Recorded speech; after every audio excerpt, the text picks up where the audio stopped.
take a look at the Brewers starting lineup.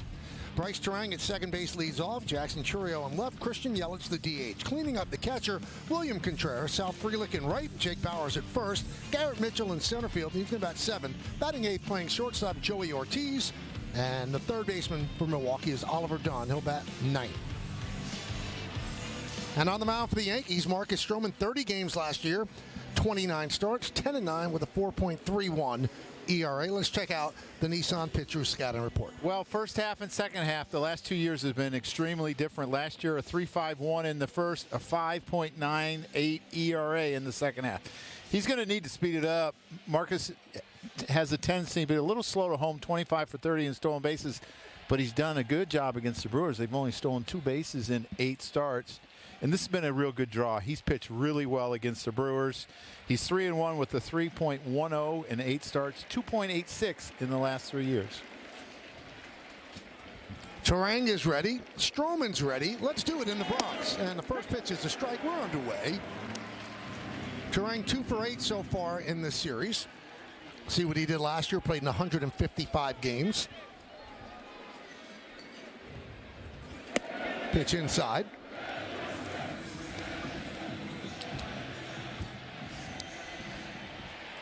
Paul, talk about some of the challenges playing days like today. You know, the biggest challenge is to not hit one off the end of the bat, your first at bat, because it can wring your hands for basically the rest of the game. But, you know, I always felt like, you know, you come from the dugout, there's heaters there, you know, you're fine as far as feeling like you can hit. It's just if you get jammed or hit one off the end of the bat, you know it.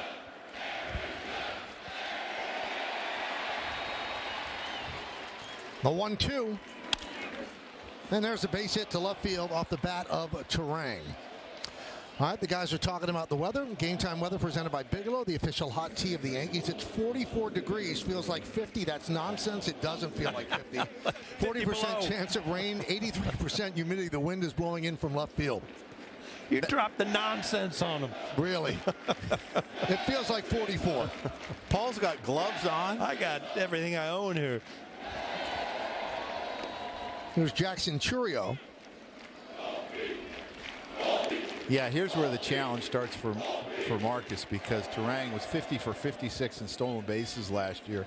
Loves to run. You got a very good hitter in Jackson Churio at the plate, and you got to make sure you don't put too much focus on the base runner. Well, that's rare so far in the series. Churio had been up 11 times, swung at the first pitch 7 times. He does take that one for a strike. Do you know what I like there? The little slide step. I mean, that will shut down a running game if you can do that and not lose any of your stuff. 0-2. 2 great pitches. A cutter on the outside corner and then a sinker coming back at the same location. Obviously, Marcus Stroman would love strikeouts, but he'd love a good ground ball here, too. To someone. That's important you say that. 1-2. Let's take a look at the Yankee defense. Dominguez, Bellinger, and Judge left to right in the outfield. In the infield, Oswaldo Cabrera gets started third. Volpe's at short. Chisholm at second. Goldsmith again at first. Wells behind the plate. Rice is the DH. And on the mound, that man, Marcus Stroman. Just got a piece. Stroman is a testament to the old saying, don't burn bridges. Because it looked going into spring training that he was going to be traded. He was the 6th starter, and the first 5 starters were entrenched. And he said, I'm not a reliever, I'm a starter. I don't think they would trade him. But then Cole went down, and Heel went down, and Schmidt has started the season on the IL. Here, Marcus Stroman's now the 3rd starter in the Yankee rotation. So you just persevere, you do your job, and things happen. Yeah, I remember Joe Torre would always say, things have a way of working out. Just go do your job. There might be a few too many starters here right now, but things have a way of working out. And here he is starting game number 3. 2-2. Just missed. He's been picking that outside corner. Got a couple calls, but that one just off the outside corner. But by going to 3-2, you got to believe Terang will be in motion, and it probably takes the double play away unless you line into one. Runner goes. High fly ball, deep center. Going back, Bellinger. Still back on the track. He makes the play over his shoulder. Hustling back to first is Turang. Bellinger covering a lot of ground here in the Bronx. Well, Cody Bellinger, I mean, we talk about his athleticism, and you know, he's playing fairly shallow here. But again, it is a cold day. This ball's probably in the bullpen yesterday when the wind was blowing and it was carrying, but a nice solid play from Cody Bellinger. And Marcus giving him some love out in center field. He saw him do that in Chicago for him plenty of times. I think it's really important, though, for Marcus. Like, he got ahead there 0-2 and ends up being a 3-2 count. Yeah. Try to put him away a little bit quicker so they don't see everything. Bellinger lost one to right field. Toward the line is Judge. That'll make the play in fair territory for out number 2. Time for the keys to the game, brought to you by your local Kia dealers. Well, we're following history. Team record 9 home runs yesterday and 20 runs. So let's see how they can follow up with that and moved up the ladder. We've kind of touched on the booth up here. Marcus Stroman now making Game 3 start, not even knowing if he was going to be part of this team and coming out of spring training. And clean it up. I mean, you can look at it 2 ways here. You can clean it up with the broom and sweep this series, but you definitely have to clean up the defense. 5 errors yesterday, the most in a game for the Yankees since 2018. And so far in the first, 2 pretty good defensive plays, one by Bellinger, and a Judge going to the line there. Hauls it in as well. 0-1 count on William Contreras. Aren't too many games where you make 5 errors and win by 11 runs. No. You know, offense can cover up a few things, but, you know, if you're in the manager's office, Joe, and I'm sure you did it many times, you sit there and you say, you know what, we're not going to score 20 runs every day. You know, you have to play solid baseball day in and day out to win. Home plate umpire is Ryan Blakeney. Let's take a look that he is hitter friendly. Fewer inside strikes, fewer high strikes on right-handed batters, and Ryan in his 11th big league season. Junior Valentine, the first base ump. Marvin Hudson, the crew chief at second. Trip Gibson is over at third. Michael, it's hard to write with gloves on. You know that? I got these big, thick gloves on. I can't even read my own writing. Can't even pick up the pen. No. But you know what? It's either write well or freeze. And I'll write bad. How's that? Swing and a miss. Runner goes. Throw to second. And it gets by Chisholm, but backing up is Bellinger. Stolen base for Turang. Well, Joe touched on it. 50 stolen bases from Turang last year. A good jump there. Austin Wells kind of short-topped Chisholm, but it didn't look like he had a chance to get him.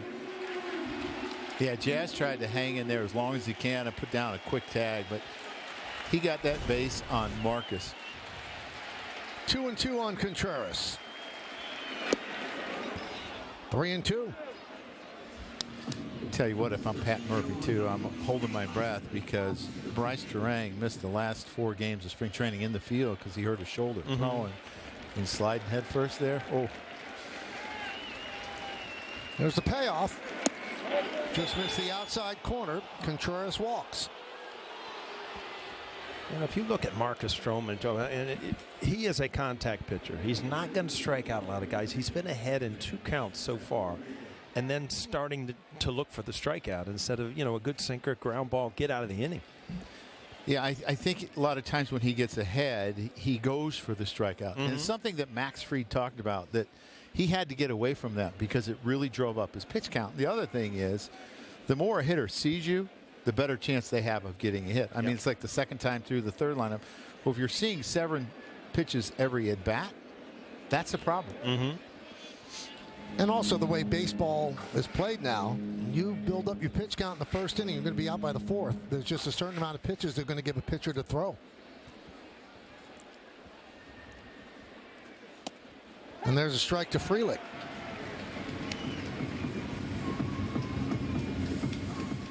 Yeah, and first pitch strikes, he's 5 for 5. And he's had 2 3-2 counts, a walk.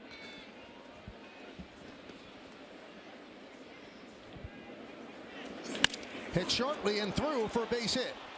Judge charges. Here comes Turang. Here's the throw. It'll be cut off by Goldschmidt. It's an RBI single for Frelick. Then Milwaukee has a run. Well, Frelick, another one of the guys, young players that you know, this organization is going to build around.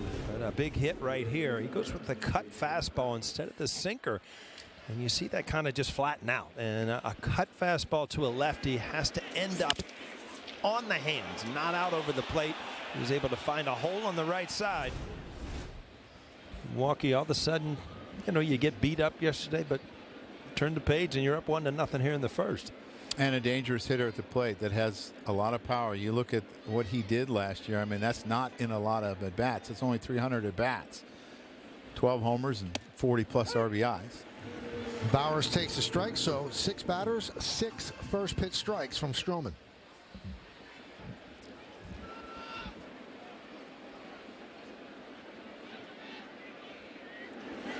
Well, one of the biggest things that Bowers did yesterday was he kept Aaron Judge out of the history books.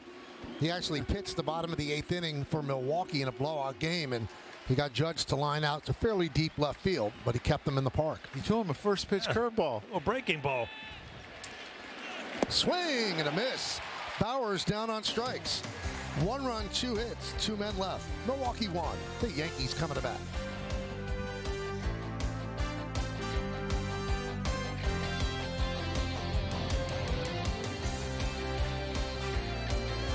It's all the same, business and baseball. The data gives you the framework in which to go out and compete. Making those key decisions at key moments and then knowing the impact, that's the magic. Sage is helping business leaders like Hal Ripken Jr. make smarter, faster decisions. The DQ freezer is opening again for our 85th birthday to bring back our most wished for Blizzard flavor.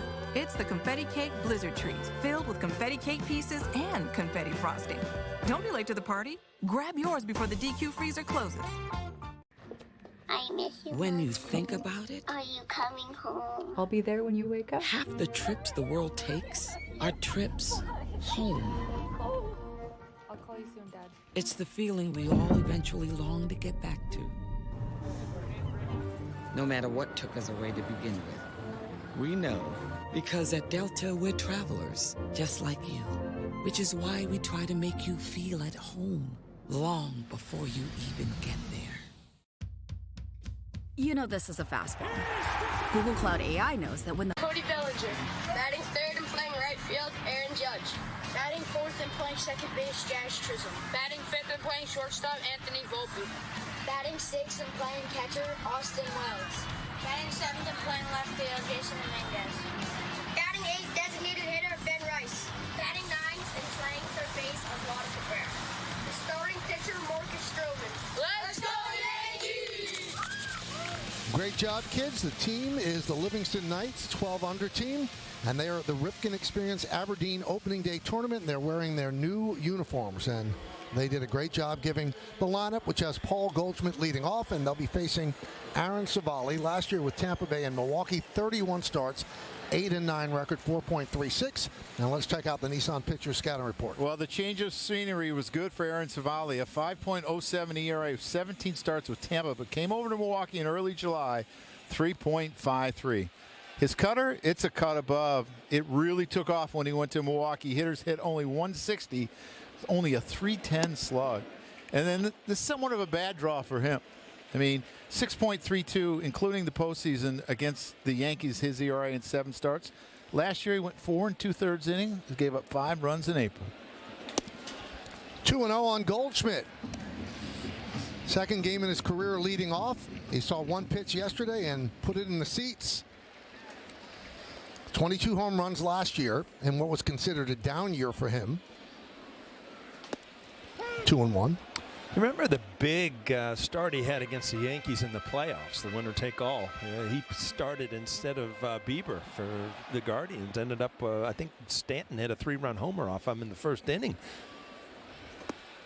That's what Stanton does in the playoffs. Yeah, basically. Goldschmidt likes hitting against Milwaukee. 138 games, including the playoffs. 297, 32 home runs, and 96 runs batted in.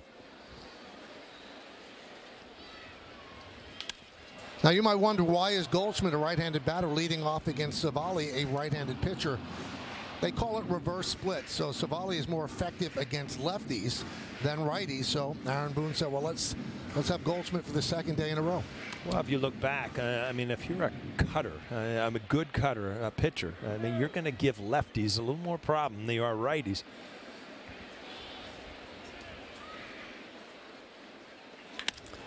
Base hit. Goldschmidt leads off with a single. I think it also helps if you're 4 for 6 now with a single, 2 doubles, and a homer. That'll get you a lot of at-bats against the starter. He tries to run this ball to the outside corner, and it ends up in the middle of the plate. Goldschmidt, I think, yesterday, by hitting that home run, getting that monkey off his back as far as getting your first hit out of the way, looks really good at the plate now. Yeah, and I think with the slow start he had last year, you don't want it to get in your head that, here we go again. Bellinger takes upstairs. Bellinger, with his first Yankee home run yesterday, traveled 451 feet. 4 for 7 in the first 2 games against Milwaukee. You think about how much the first 2 hitters in the Yankees lineup have seen these Milwaukee pitchers, because they're both, one's with the Cubs and Goldie was with the Cardinals. So there's a lot of recognition there for these types of pitchers against them. 3-0.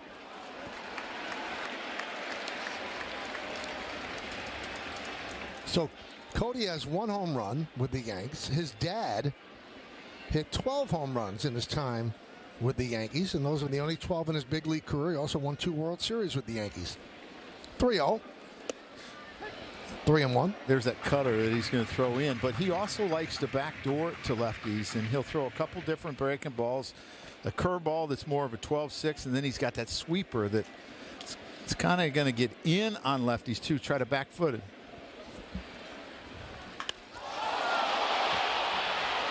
Deep to right, but foul. The Brewers line up this way defensively: Churio, Mitchell, and Frelick in the outfield left to right. Then Dunn, Ortiz, Turang, and Bowers third to first. Contreras behind the plate. Yelich the DH. Savali on the mound. So do you have an over and under, Michael, on the day that Cody will hit his 13th home run and break his dad's record versus the Yankees? I haven't figured that out yet. Give it some thought. But the 451-foot home run yesterday, the longest of his career distance-wise. We're way behind schedule, though. We put 12 pitches into the game, 4 pitches into the game yesterday with 4-0, wasn't it?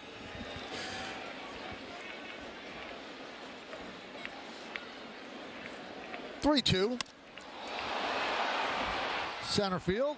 Wynn takes it in. Mitchell coming in to make the play. He took a step back first and then had a run in to make the play. Well, with what they saw yesterday with 9 home runs, I think I'd take a step back too. Yeah, most of the outfielders, it is night and day the way the ball is going to carry from yesterday to today, though. Cold weather, everybody knows the ball does not carry well. Yesterday, kind of windy, balmy, warm for this time of year. Obviously, the ball was flying. Well, first pitch temperature yesterday was 78 degrees. Today it's 44. Lights are on here at the stadium. It's overcast. The sun's simply a rumor. Yesterday, the sun was bathing the field most of the game. The 0-1.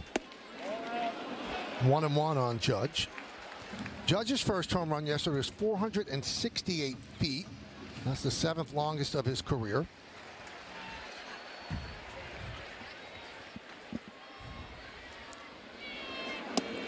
And he is really taken to the Milwaukee Brewers. In 14 games in his career, he has 8 home runs and 19 ribbies, hitting .400. So 9 ribbies this season, tied for most of the 2 games in Major League history with 2 others.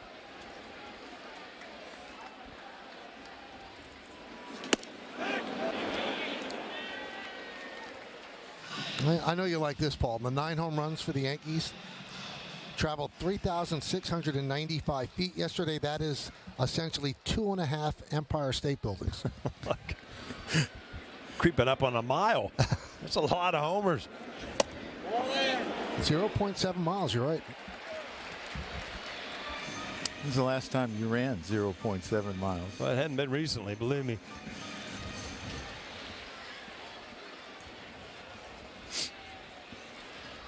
Goldschmidt can run. 3-2 count on Aaron Judge. 1 man out. Goldschmidt stays put. Driven deep to left field. He's done it again. See ya. A monster 2-run in the park. 2-1 Yanks.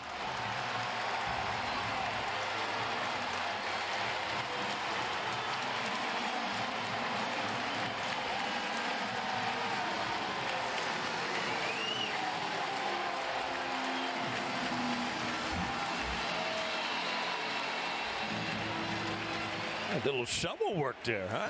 You know what? I said in the pregame, you just cannot take this for granted. What you are watching, if you're a Yankee fan tuning in or coming to the ballpark, you're seeing one of the better hitters to ever step foot in the Bronx. This guy is absolutely amazing. And for some reason, I don't think the weather's going to bother him. No, that's one guy that the temperature doesn't. It's not going to keep the ball in the ballpark. No. I was very surprised. Savali had one good curveball in that count, and he never went back to it. And this with a fastball out over the plate. Souvenir. Yankees have 6 first-inning home runs. Rest of Major League Baseball, 5 in the first inning. That means 29 other teams have combined for 5.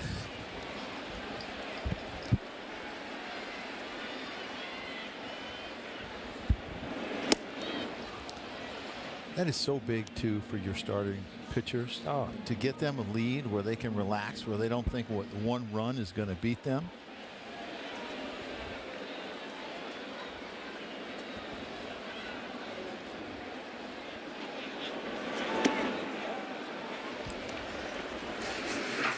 I would think, too, when you're a guy like Aaron Savali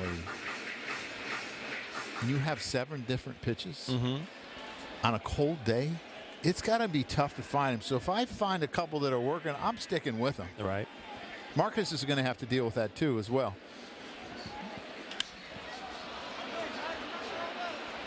You know, you brought up a good point, Paul. I think sometimes we get desensitized because we watch him every day.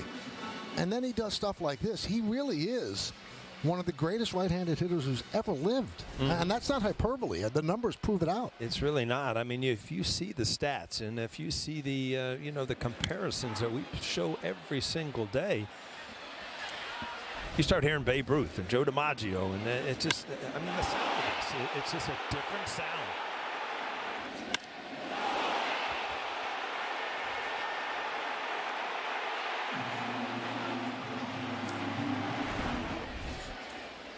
You know, we talked about the bats yesterday, and we'll get into it more a little bit later on, but Aaron Judge, you know, he was offered that opportunity. He said, no, I'm good. He's staying with the same bat. I think he probably made a good decision, you know. Can't fix something that's not broken. The ball jumps pretty well off that one, huh? 3-2. Swing and a miss. 2 away. So here's Judge. 4 home runs through 3 games. That's the first Yankee to ever do that. To have 4 home runs through the first 3 games. Again, even, if you're putting the uniform on every day, as Dominguez right there, it's just like he's at a different level. Day in and day out. You just throw a little dirt over your back and move on. Of all the great home run hitters in Yankee history, that's kind of stunning.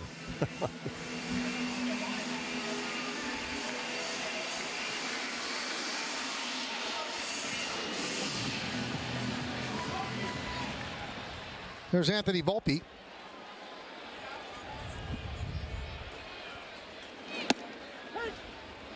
Interesting stat about Anthony Volpe. He's got 2 home runs already this year, but the increased bat speed that he's had since last year, where it was, like 69.3, and this year it's been over 72, and you're seeing it. I mean, he's hitting the ball with authority. He's hit the ball out the other way.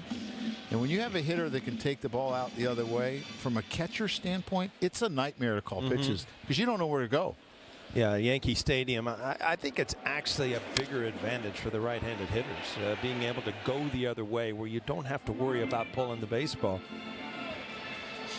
Well, that's because you were a left-handed hitter that didn't necessarily pull. Yeah.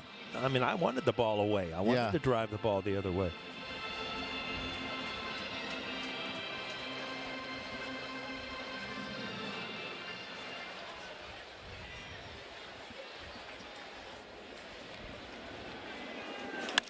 Driven out to right field. Frelick back. He's on the track. He'll make the play in front of the wall. for the final out. But another first inning, another Aaron Judge home run. Not a cheapie, sends it into orbit. And when it lands, the Yankees have a 2-1 lead.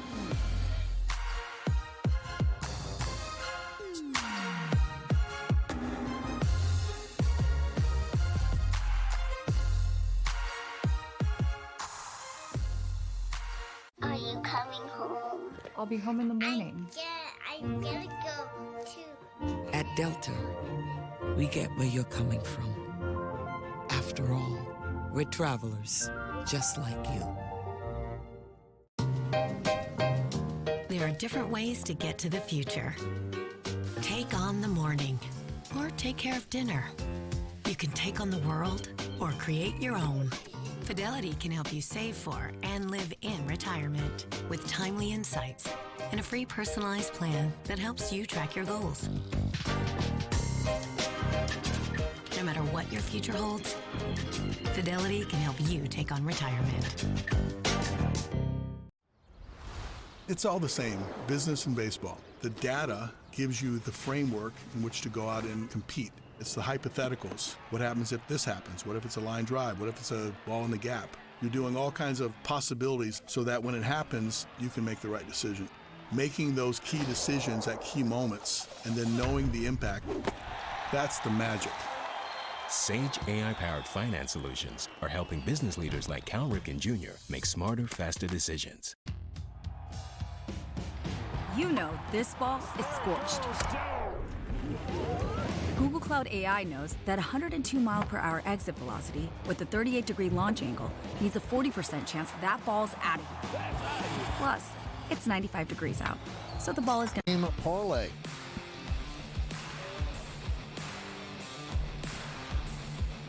Now we go to the top of the second, bottom third of the order for Milwaukee against Stroman. Mitchell leads off, and there's a strike.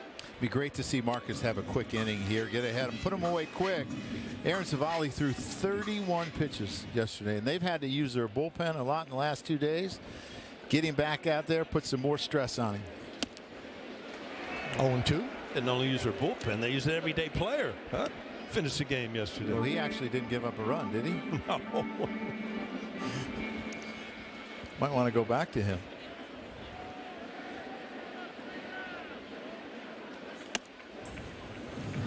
One and two.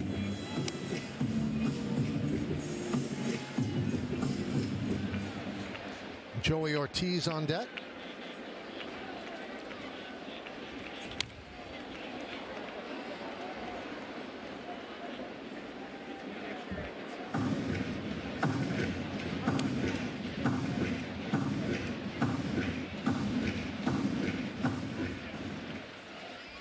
Marcus is talking about how he kind of got under that one, you know, on that breaking ball. It actually went the other way.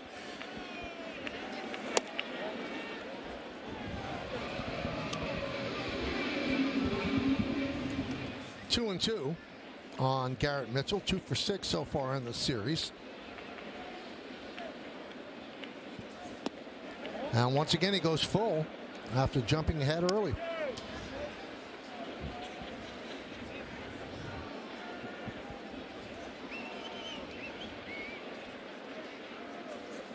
Strike three. Mitchell down looking. Well, that's a great located cutter. This is where you want this ball to end up, just on the inside corner to a lefty, and it ties him up, gets the call. But again, a lot of pitches. You know, you're getting ahead. A lot of pitches to get to that 3-2 where you make the perfect pitch.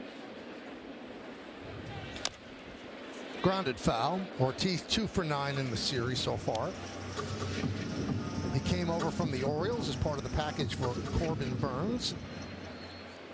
And we'll see Corbin Burns on Tuesday, first game of the series against the Diamondbacks. Burns left the Orioles after one really good season, signed a free agent deal with Arizona. Thanks, Mike. A little pre-scouting. Yeah. Huh? You and I will be up here warm and cool as a cucumber here on Tuesday. Fly ball right field. Judge. 2 outs. Well, suit up this season at MLBshop.com. Check out the largest selection of authentic jerseys, caps, hoodies, T-shirts, and more. Visit MLBshop.com, the official source for your Yankees gear. I would think sweatshirts and coats are a premium today. Yeah, the hoodies are big sellers.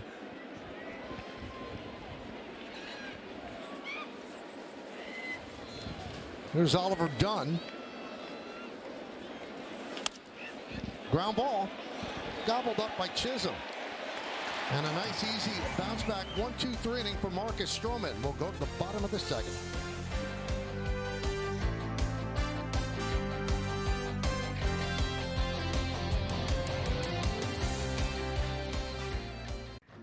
I miss you. When you think about it, are you coming home? I'll be there when you wake up. half the trips the world takes are trips home. I'll call you soon, Dad. It's the feeling we all eventually long to get back to. No matter what took us away to begin with, we know because at Delta we're travelers, just like you, which is why we try to make you feel at home long before you even get there.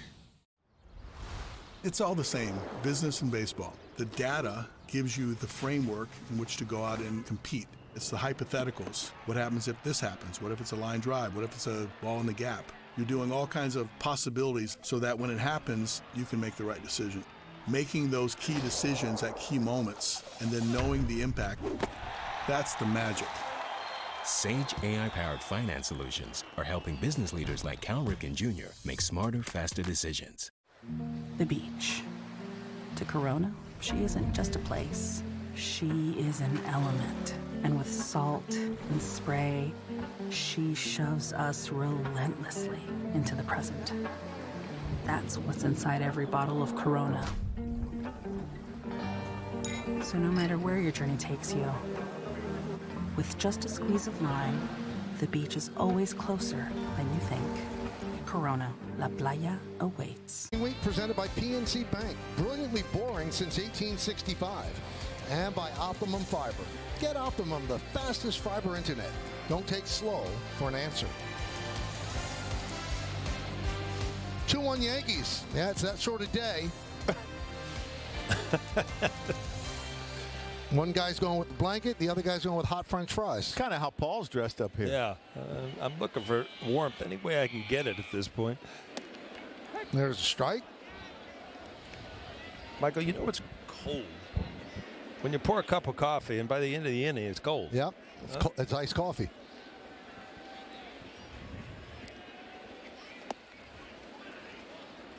One and one on Wells.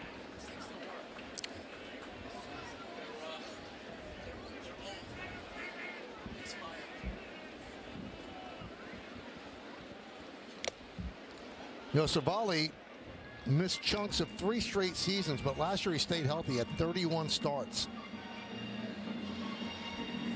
I'll tell you what, he did a really good job with Milwaukee. They were desperate for starters because they had so many injuries. He came over and made those 14 starts in the last 3 months. He's got kind of an interesting windup where he separates and kind of holds it. His arm almost stops moving, and then it kind of jumps at you. So I would think at times his fastball might play up a little bit. Well, a couple of years, Joe, he shortened his arm action, similar to what Lucas Giolito and Jameson Tyone have done, as he strikes out Wells. And it was the Guardians' assistant pitching coach, Ruben Niebla, who made the suggestion. And Savali said, if he suggested, I'm going to try it. Yeah, it's interesting, like, for a hitter to hit the high cutter that's in the middle of the plate. You're used to seeing 4-seamers where you're trying to get on top of it, and then you throw a cutter and it has a little at the end. It goes down, so I think hitters swing over the top of it a lot. Dominguez fouls it away. He also went with a much shorter windup, try to keep things simpler. And the way he got there, interestingly enough, his first step was throwing a football to disassociate himself from throwing a baseball. Interesting. The first person I saw do that, it was in Cincinnati. I walked out on the field and Nolan Ryan was throwing a football. And, you know, it's just a way of getting arm strength. That, boy, you can see in slow motion the torque that elbow takes. Oh, from the pronation of the hand. Yeah. Popped up off the bat of Dominguez. Dunn in foul territory, running toward the stands. He makes the play. 2 away. You know, you're talking about opening up with the Milwaukee Brewers, and you were talking about Savali, how he did so well for them coming down the stretch last year. But you know what? The Milwaukee Brewers are one of those teams that are pretty much overachievers. I mean, they've made the playoffs 6 out of the last 7 years. Before that, only 4 other times. So this organization, I know they're not in the best division in baseball, but they know how to play baseball. They build around young players, and they figure out a way because they've gotten rid of a lot of good players and still very competitive. And they've done it, for me, a lot by building a really strong bullpen year after year after year. And at one point, I remember doing a series where Milwaukee was in the playoffs. I think they were playing the Dodgers in maybe the NLCS. And Woodruff and Corbin Burns were in their bullpen. I mean, that's how strong that bullpen was. Drill to right field. See ya. Ben Rice into the second deck. 3-1 Yankees.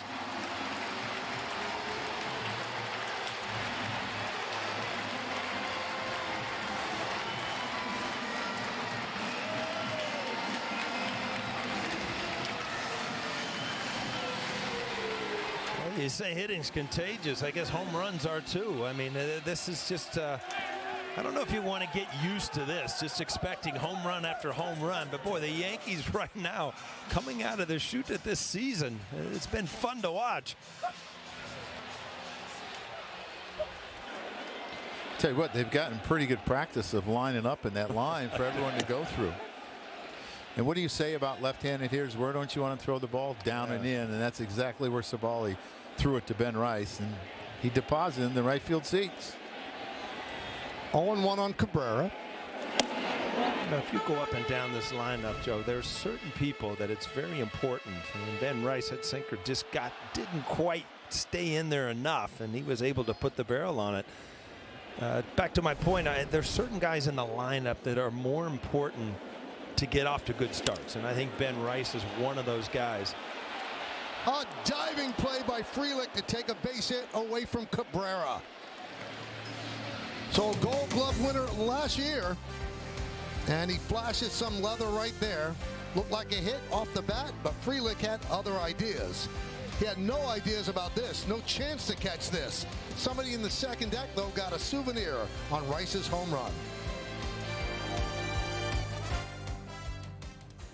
With 12 grams of protein in every serving, Quaker Protein Instant Oatmeal is there for active mornings, friendly competition, and big moves. Quaker, bring out the good. It's all the same, business and baseball. The data gives you the framework in which to go out and compete. Making those key decisions at key moments and then knowing the impact, that's the magic. Sage is helping business leaders like Cal Ripken Jr. make smarter, faster decisions. I miss you. When you think about it, Are you coming home? I'll be there when you wake up. half the trips the world takes are trips home. I'll call you soon, Dad. It's the feeling we all eventually long to get back to. No matter what took us away to begin with. We know, because at Delta we're travelers, just like you. Which is why we try to make you feel at home long before you even get there. You know this ball is scorched. Google Cloud AI knows that 102 mile per hour exit velocity with the 38-degree launch angle means a 40% chance that ball's out of here. Plus, it's 95 degrees out, so the ball is going to carry an extra 6.6 feet today. Talk about a hot hit. This guy's on fire. Catch the game like never before with Google Cloud AI. You make it through security so fast, the agents applaud. Your travel itineraries are so well written, they're on the bestseller list. And you have access to lounges that don't officially exist. That's why you rent with National, where you can skip the counter and choose any vehicle on. One out short of getting a win yesterday. Said, listen, if I had made pitches earlier, that wouldn't have been an issue. But the Yankees won, and that's really all he cares about, and that's all that Aaron Boone cares about. And I think Max has been through it. He understands it's a really long year. He's here for 8 years. He's not worried about just this 1 year. He's also not worried about a win. He's worried about winning a championship because he's had a taste of it in Atlanta and understands the importance of being healthy all year. And Michael, when I was speaking to Max Fried, I asked him what was one thing you want Yankees fans to know about you. He said, it is all about winning for me. I am a competitor. I don't care about any personal accolades or accomplishments. I just want to make sure we go out there and win games, and I put my team in a position to win games every 5 days. So, Joe, to your point, not worried about that one win, just wants to have a good season. 1-2 on Terang. Now between innings, Nestor Cortez came to the top of the dugout steps on the third base side. They put him on the scoreboard, and crowd gave him a nice ovation, and Aaron Boone was also clapping when Nestor was shown on the scoreboard. It was a rough outing for Cortez yesterday for sure, but I was talking to some of the Brewer broadcasters, and they said Nestor's been unbelievable in spring training. He's helping all pitchers with changeup grips and stuff like that, trying to impart some advice. But just a bad first outing.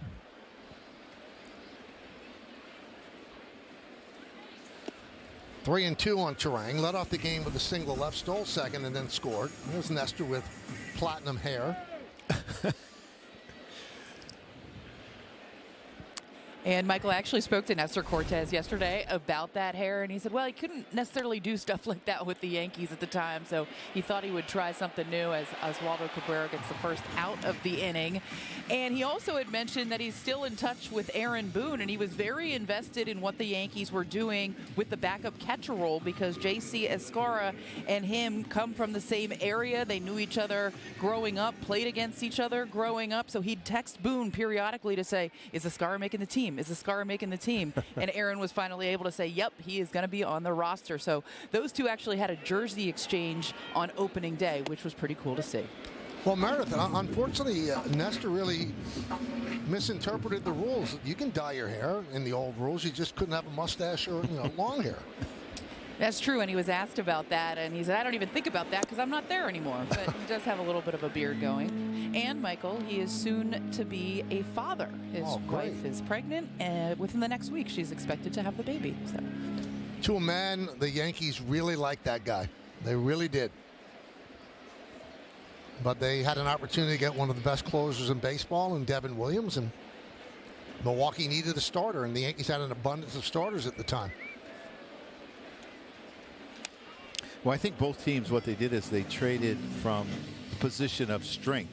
Here's them exchanging the uniforms yesterday. That's pretty cool, right? From the same area, faced each other probably many, many times. and Joe, I asked about Nestor in high school. J.C. Escarra I asked, and he said he was nasty then, too. I had the pleasure of meeting him today down in the tunnel for the first time, and you could not ask for a nicer kid. Good movement up in the strike zone for strike three. You know, and I also talked to Big G Stanton down there today, and then I talked to Wells, and when I walked away, I was like, you know what? These are nice kids, just nice people, and you don't always feel that when you have a conversation, you know, with players. You walk away and like, oh, you're a good player, but you know what? When I walked away from in the locker room today, you got some good people down there. I'm sorry, I'm laughing. You're calling them kids, right? Yeah, well, when you're 80 like me and you, we're all kids. You know why I'm laughing, Joe? Because when I would walk away from O'Neill when he was a player, I go, that guy's not a nice guy. You didn't say the same story? Huh. Good player, but not a nice guy. But then he came up here, and he's a sweetheart. Yeah. Didn't show that side of yourself. Stay away from me, because you brought your dog to work today on your coat. And I don't want hair all over me. That's right. Butter's all over me. My golden retriever. 2-2 on Yelich. I can only imagine some of your thoughts when you went away from our interviews, huh? Oh, my goodness. It was like pulling teeth. What a nice guy that guy is. Without Novocaine. The rolling of the eyes, throwing the head back in disgust. You're a jinx. Hand on the hips. Oh. This game does weird things to you, Michael. You ever think about writing a book about the weird things it did to you? Might as well. We got a couple other books out. Michael, you might as well fire one out, too. Getting Emily to tell some stories. I'm sure she's got plenty. She's probably got more than I got because half the time I was out of my mind and didn't even remember them. 3-2 on Yelich. Flied out to right in the first. Hit sharply right at Chisholm. 7 in a row retired by Marcus Stroman. We go to the bottom of the third. Yankees up by 2.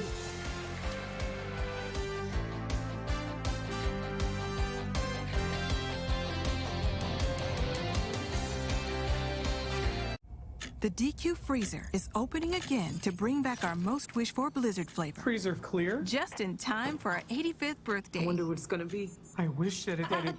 You can't say a wish out loud. It won't come true. The confetti cake Blizzard treat is back, filled with confetti cake pieces and confetti frosting. All that's missing is a candle. This is what I wish for. Don't be late to the party. Grab yours before the DQ freezer closes. It's all the same, business and baseball. The data gives you the framework in which to go out and compete. It's the hypotheticals. What happens if this happens? What if it's a line drive? What if it's a ball in the gap? You're doing all kinds of possibilities so that when it happens, you can make the right decision. Making those key decisions at key moments and then knowing the impact, that's the magic. Sage AI-powered finance solutions are helping business leaders like Cal Ripken Jr. make smarter, faster decisions. You know this is a fastball. Google Cloud AI knows that when the home pitcher throws a 98-mile-per-hour heater with a 13-inch drop, there's a 24.7% chance the hitter swings and misses. Oh, and hot dog sales are up 4% today, which is what happens when the home team starts racking up Ks. Got him with a fastball. Now that had some mustard on it. Catch the game. Official hybrid vehicles of the Yankees. Today's submission is 1-week-old Vivian, who was born just in time to watch the first weekend of the 2025 season. Welcome to the world, Vivian, an early Yankee fan. Use the hashtag Toyota Pinstripe Pride and mention yes in pictures you post to social media to reflect your love for the Bronx Bombers. We might spotlight you in a future game like we just did with Vivian. Don't promise anything, Michael. No, we Promise. might. We might. Yeah. How about Vivian seeing 13 homers in 2 and a third games? Welcome to the world. Welcome to Aaron Judge's world. We just hit homers every at I don't bat. think she'll have a question why they're called the Bronx Bombers. Goldschmidt takes a strike. He led off the first inning with a single to left and came around to score on Judge's home run.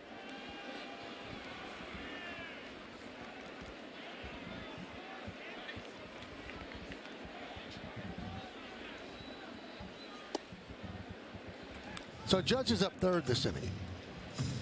This is Judge's 996th career game.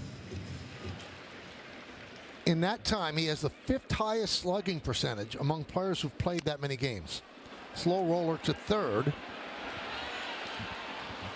So when we talk about one of the great hitters that you'll ever see, the 4 guys ahead of him, all right, for highest slugging percentage in that many games. Babe Ruth was .690. Ted Williams, .634. Lou Gehrig, .632. Jimmy Fox, .609. Aaron Judge, .608. Yeah, it's amazing. I mean, when you put these comparisons up there, I mean, it's pretty evident that, you know, what he has done. What is this, his 10th year in the Major Leagues? He's now eligible for the Hall of Fame. 10 years already he's been here. Yeah, that's amazing.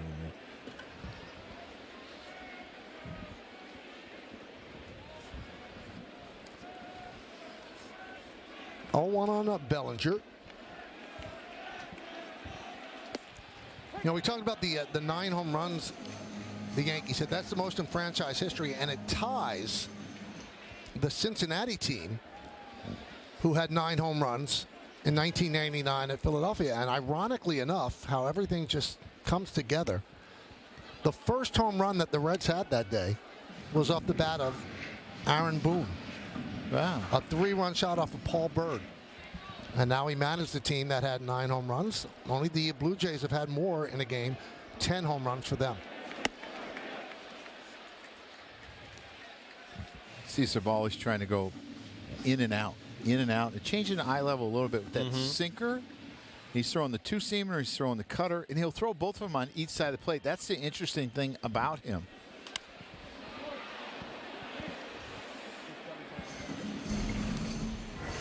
Yeah, this was a bomb. I mean, this was his first of the year, but this went up above the bullpen into the stands. Always good to get that first one out of the way. Lofted left field, and it falls untouched. Tell you what, the poor ball person was right in the middle of that. The left fielder and the third baseman coming out of their ball right at her. Look at this. I got to get out of the way here, and she got nowhere to go. She got a left fielder running at her, about hit her. Proper protocol, though. Grab the Benjamin Moore bucket, get everything out of the way. Probably warmed her up a little bit, right? Got her heartbeat going a little bit.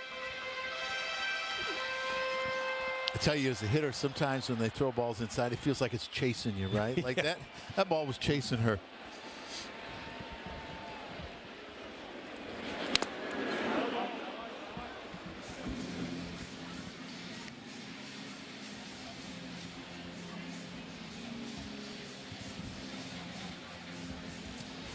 Tell you what, those foul tips as a catcher, too, on cold days like this hurt a little bit more. It looked like William Contreras got that one off his toe.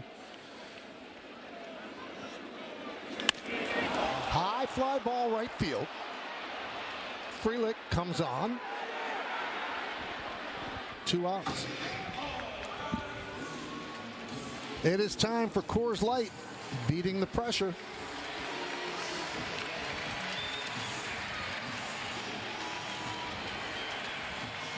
Most home runs in the first 3 games of a season.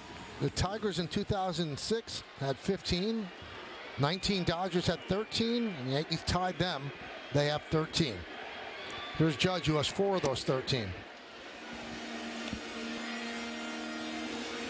Yeah, at what point as a manager do you say, all right, Aaron Judge is on a tear here. You know, the base is open. We just cannot give in. Like right now? Yeah. I think that works. You just can't continue to pump fastballs down the middle. He's hit a couple cutters.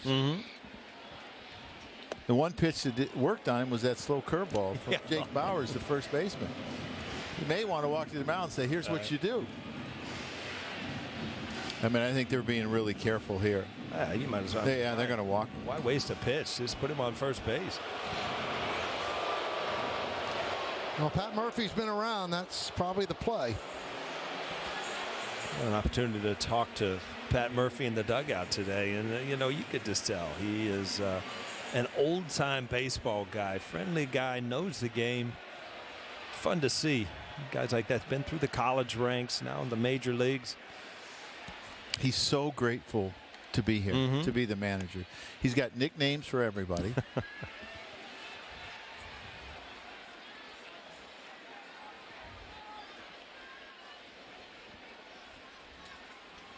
First Milwaukee manager to be manager of the year, and you think about all the great years that Craig Counsell had there.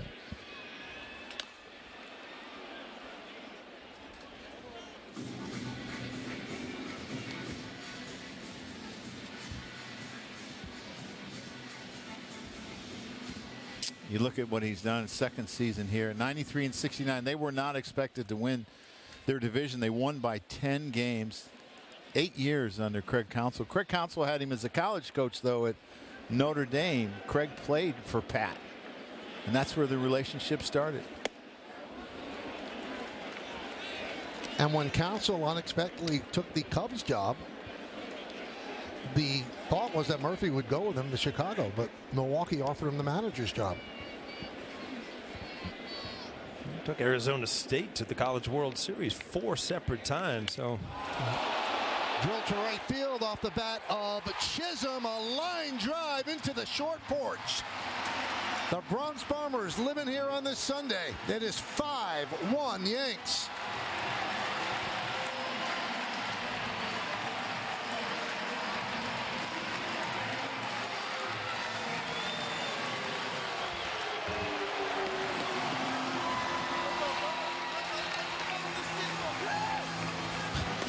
Michael, you were talking about Chisholm. He has some lofty goals for this year. Well, he's getting off to a good start. His first home run yesterday. Today, a hard-hit line drive that just made it out of here in Yankee Stadium. He had a lot of talent, huh? When he came here last year, I didn't realize the power, the speed. He can do a lot of things. The other thing is he can turn around anyone's fastball. It doesn't matter whether it's a left-hander or right-hander. You could throw it inside. He's going to get to it. You make a mistake with a fastball, he's going to hit it hard.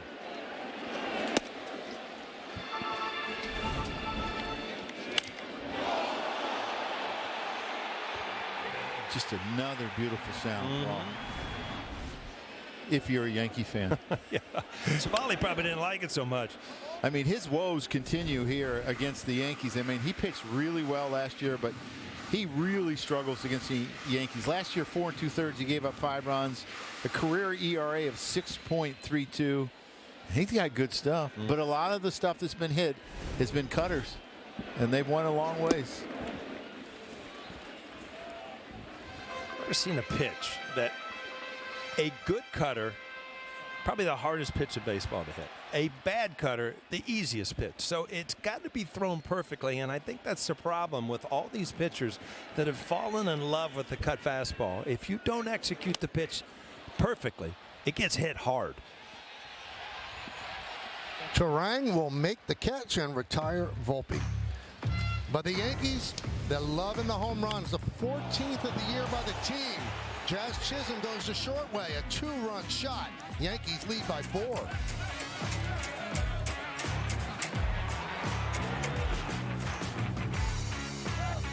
The DQ freezer is opening again for our 85th birthday to bring back our most wished for blizzard flavor. It's the Confetti Cake Blizzard Treats, filled with confetti cake pieces and confetti frosting. Don't be late to the party. Grab yours before the DQ freezer closes. It's all the same, business and baseball. The data gives you the framework in which to go out and compete. Making those key decisions at key moments and then knowing the impact, that's the magic. Sage is helping business leaders like Cal Ripken Jr. make smarter, faster decisions. I miss you. When you think about it, Are you coming home? I'll be there when you wake up. half the trips the world takes are trips home. I'll call you soon, Dad. It's the feeling we all eventually long to get back to. No matter what took us away to begin with, we know because at Delta we're travelers, just like you, which is why we try to make you feel at home long before you even get there. You know this is a fastball. Google Cloud AI knows that when the home pitcher throws a 98-mile-per-hour heater with a 13-inch drop, there's a 24.7% chance the hitter swings and misses. Oh, and hot dog sales are up 4% today, which is what happens when the home team starts racking up Ks. Got him with a fastball. Now that had some mustard on it. Catch the game like never before with Google Cloud AI. Woo! This is an ad for your money. I know what you're thinking. Every ad is an ad for your money. Like that ad. But this ad isn't like that ad. That ad wants to turn your... Einstein, the official hospital of the New York Yankees. Clark Schmidt scheduled to pitch off the mound tomorrow, currently on the 15-day IL with right shoulder fatigue, and he could join the Yankees rotation in mid-April. And Meredith, you have more on the injury front. Well, as I told you yesterday, Michael, Ian Hamilton was scheduled to start his rehab assignment. He did pitch yesterday, spoke to him in the clubhouse today, said all went well, feels good today. He's expected to get another appearance on Wednesday with the Rail Riders. Also, I caught up with Giancarlo Stanton. He said it's not only hitting in the cage, he's hitting off the traject machine as well. He feels like that could expedite getting him back a little bit, but still no time frame on him. He is encouraged with the progress he's making, though. He's probably watching all these home runs and said, I want to be part of this party. That one's punched through the right side, a base hit for Contreras.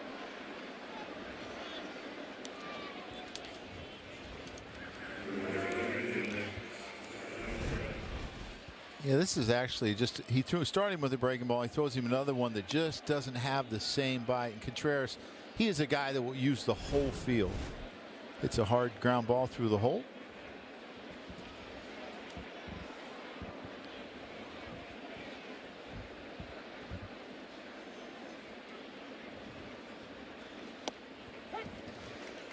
look at the catcher's position now, Joe, and how much it is based around, receiving the ball and calling the game defensively, where, if you get a guy like Contreras, who's a good defensive catcher, but adds the offense that he does, I mean, you are really stealing something. Yeah, you really have something. And he plays so much. 120 games as a catcher, 35 as a DH, 155 games last year. Loves to play. He would go into Pat's office and say, no, I'm playing today. You remember he used to do that? Joe would take you out and you say, no, I want to play today.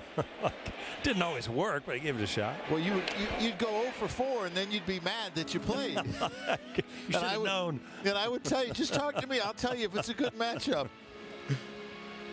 But he loves to play, and they love having him.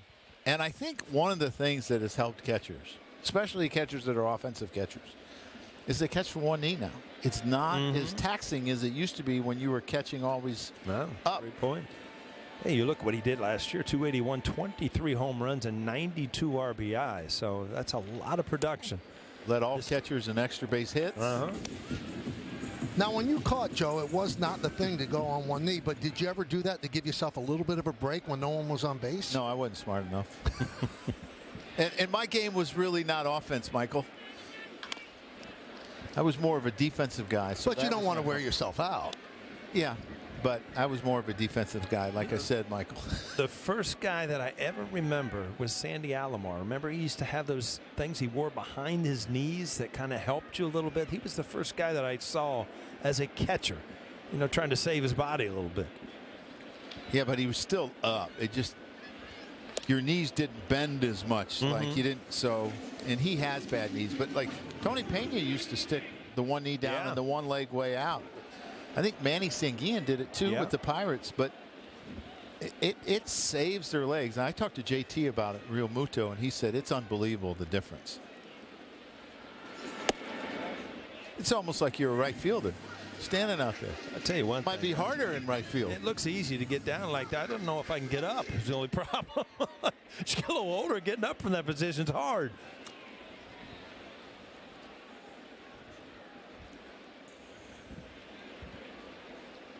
Three-1 to Bowers.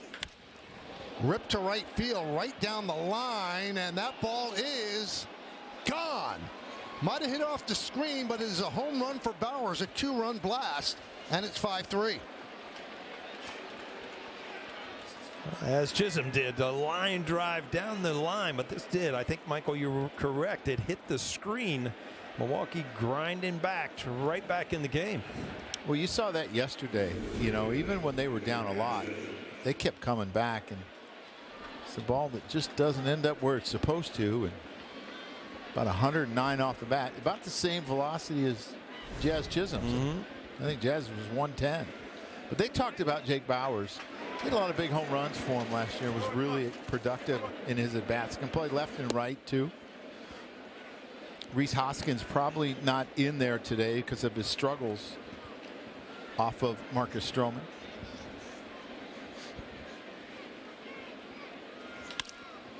Fly ball center field off the bat of Mitchell. Bellinger's there. I feel for the poor guy in the right field seats. He had it lined up. He had a glove. And then bang against the screen. Yeah, it's just not right. He looked so disappointed. Well, I think you ought to search that guy out after the game, Michael, and give him the ball. Watch him. Right there up. He had it. Now you see it, now you don't. You could see the look of dejection. There's a strike to Joey Ortiz. Joe, you start reading what's going on the bat. I mean, Marcus Stroman had a really, really good third inning. Ground balls. Now this inning, stuff up in the strike zone. Ball's getting elevated. So do you start to notice possibly the sinker not sinking as much? Or you got to get a read, right? Don Zimmer gave me great advice about pitchers. He said, read the swings. The swings will tell you when a pitcher's almost done because they start to foul more balls off. Yeah. They start to center balls, and that's when you have to worry about a guy's stuff. Yeah, you can have a pitch count in mind and like maybe where they start to struggle. Ortiz pops it up to Goldschmidt, and that'll do it as Milwaukee gets 2 runs on the Bowers home run.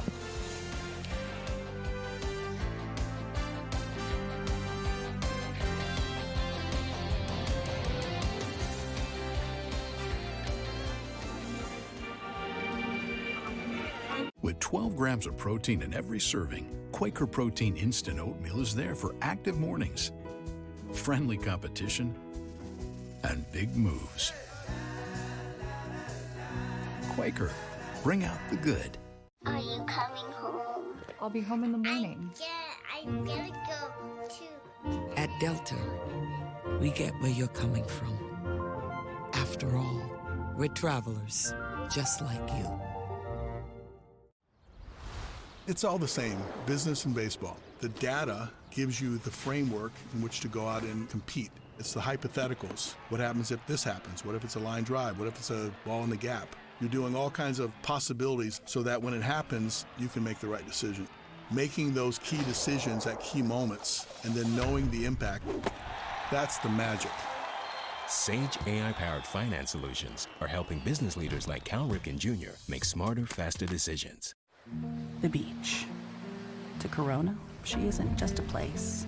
She is an element. And with salt and spray, she shoves us relentlessly into the present.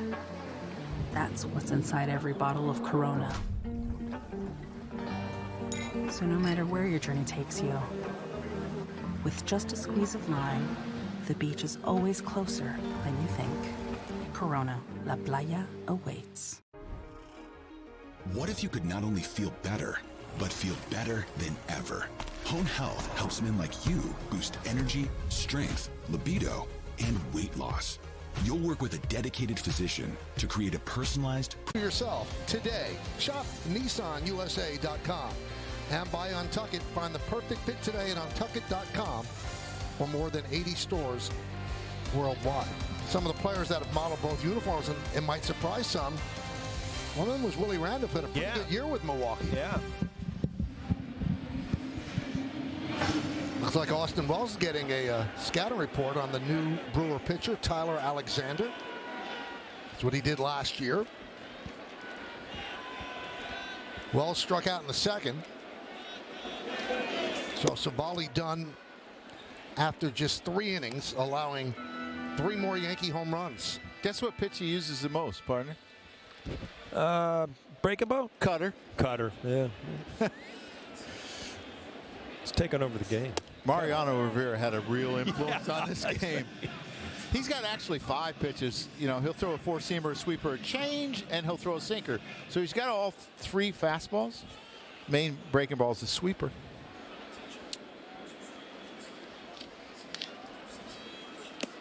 Oh.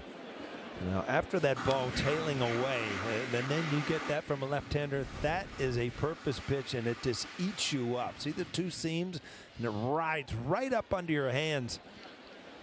Well, you're looking for that cutter. You think it's going to be over the middle of the plate, and you're going to hammer it, and that ball runs in on you, that sinker. You go to swing at that ball, and you just hope you don't make contact, because it's going to hurt. Don't hit it off your thumbs.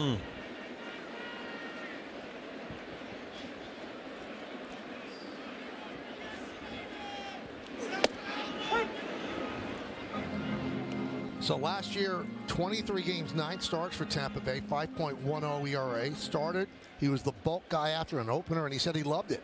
He said he loved being a swingman.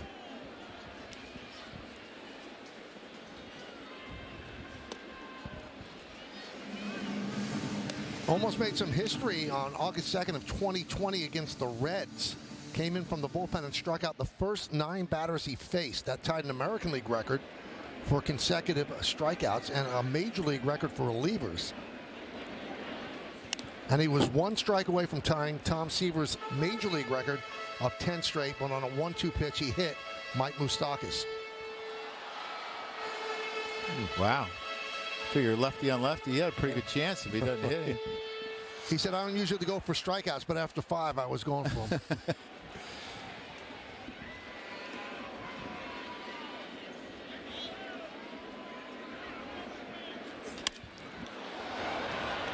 Fly ball off the bat of Wells. Churio makes the play. So his hat from that game went to the Hall of Fame.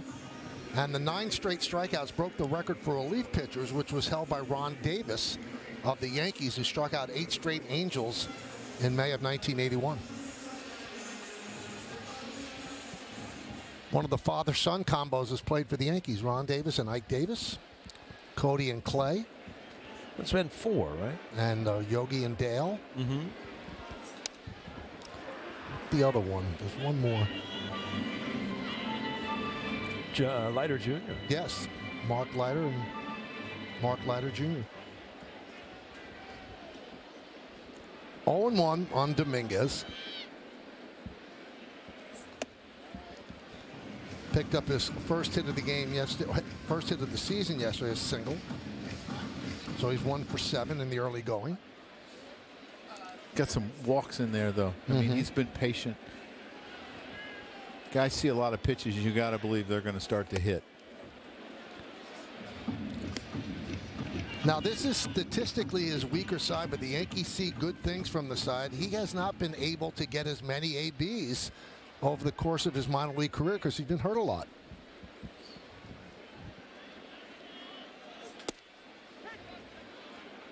You know, Joe spoke about this yesterday in Aaron Boone's office in spring training. Jorge Posada was breaking down his swing. And Jorge was such a great switch hitter. And I was just amazed at how locked in and informed Jorge was about every single player on the team. So I think he must be a big yes viewer. Give him a shout here and see if he's watching. See if he's okay with Dominguez, because he had talked that he was not loading Correct. On his right side. He's loading now, though.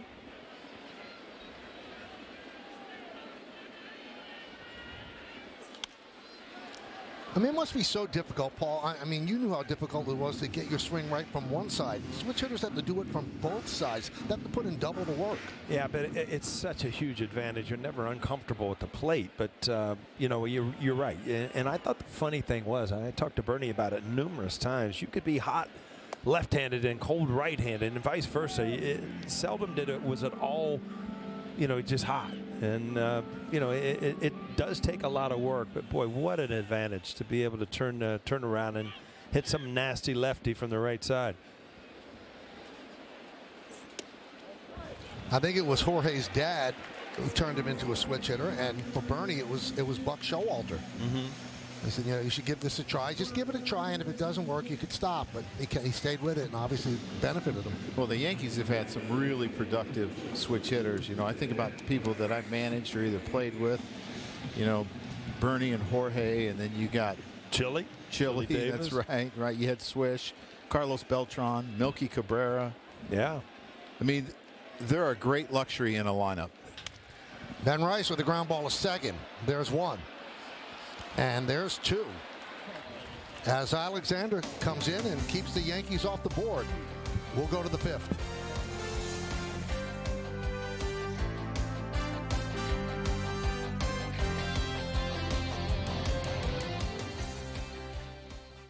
It's all the same, business and baseball. The data gives you the framework in which to go out and compete. Making those key decisions at key moments and then knowing the impact, that's the magic. Sage is helping business leaders like Cal Ripken Jr. make smarter, faster decisions. The DQ freezer is opening again to bring back our most wished for blizzard flavor. Freezer clear? Just in time for our 85th birthday. I wonder what it's gonna be. I wish that it You can't say a wish out loud. It won't come true. The Confetti Cake Blizzard Treat is back, filled with confetti cake pieces and confetti frosting. All that's missing is a candle. This is what I wish for. Don't be late to the party. Grab yours before the DQ freezer closes.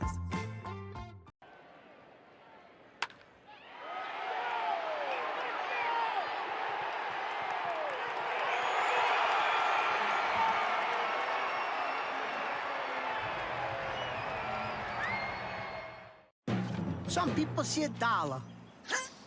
Others see potential. That's because every dollar you invest today, buddy, with a little bit of patience, could be worth $36 in the future. Imagine the potential of all your dollars. The financial wellness app Acorns makes it so easy to save and invest. So download Acorns and give your money a chance to make a whole bunch of little money babies. Acorns, grow your oak.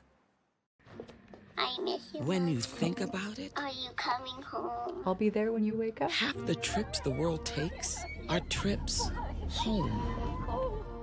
I'll call you soon, Dad. It's the feeling we Homering again, 3 so far today. They lead 5-3 over Milwaukee. Marcus Stroman, his 5th inning of work. It'll be 9-1-2 in Milwaukee's order, starting with Oliver Dunn.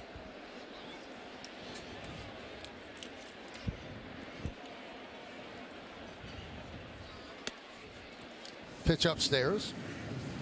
Well, let's put you back as a manager here, Joe. So you're looking at Marcus Stroman, and you've got the lead. He's only got, what, 68 pitches? But you know you're going to end up this game in the bullpen. Are you going hitter to hitter now? Are you just trying to get him through 5? I would love to get him through 5 because then I can set up the bullpen when I want. And they got a couple different pockets for me that you could use Tim Hill, you know, in this. You could do it 1, 2, and 3, or you could do it 3, 4, and 5. If you do it 5, 6, 7, they're probably going to pinch hit for the 6 and 7. They're going to bring some right-handers in, at Reese Hoskins and a Vinny Capra. So his pockets. Oh, what a play by Volpe! Wow! Takes a base hit away from Dunn. Michael, I think that's the first sparkler of the year. Huh? That's a sparkler for sure. This ball is hit hard, and this is just a reaction. You see him almost right behind second base when he comes up with this ball. And big outs are outs to me that, you know, leadoff hits really set up innings. This was a hit taken away, falling away, still able to glove it. Great play by Volpe. Usually when you fall on your back, you don't have enough time, but Yeah. it hit so hard that it gave him time to just stand up and make an accurate throw. And it looked, Joe, as if the ball redirected on him. That's why he had to reach back. When it hit, it went back the other way. But you were talking about the pockets. So to me, you're going to want to use Tim Hill somewhere between 1 and 5 in that order. So if you get through this, you maybe save him until the 7th or the 8th. To where you could use him, or you could use him in the 6th if you're Yelich, Contreras, and Frelick, because they never pinch hit for Frelick and Yelich. And there he is. Yeah, you've got 6 left-handers in the lineup at this point, but you know that he has the ability to pinch hit for a couple of them. So if you're Aaron Boone, you got to watch, like you said, your pockets where you're going to face lefties that they don't pinch hit for. Well, they will pinch hit for Bowers, Mitchell, and Dunn. But the other 3, I don't think they will. Fly ball left field. Dominguez drifts back. Dominguez puts it away.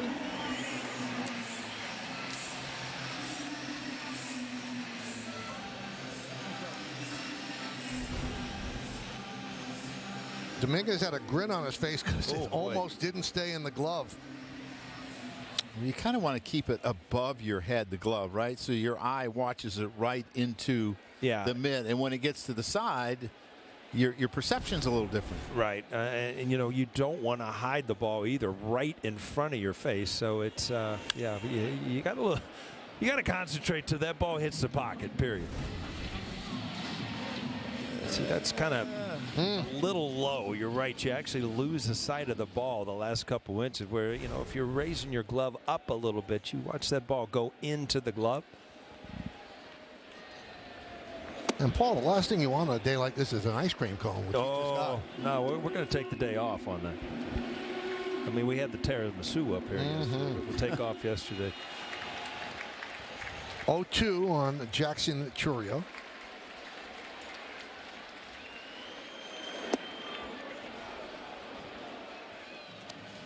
This is such a big out for me because of what Tim Hill does. And then he would get Yelich, Contreras, and Frelick. And if you want to pinch hit for Jake Bowers, then I can bring my righty in. Yep. So you're getting the advantage in the at-bats that you want. So this is a big out. You're not a big fan of the 3-batter rule. No, it makes things it's my tougher, least right? favorite rule, yes. If I was king for a day, Michael, that rule would go away. Oh, double pump there from Marcus Stroman.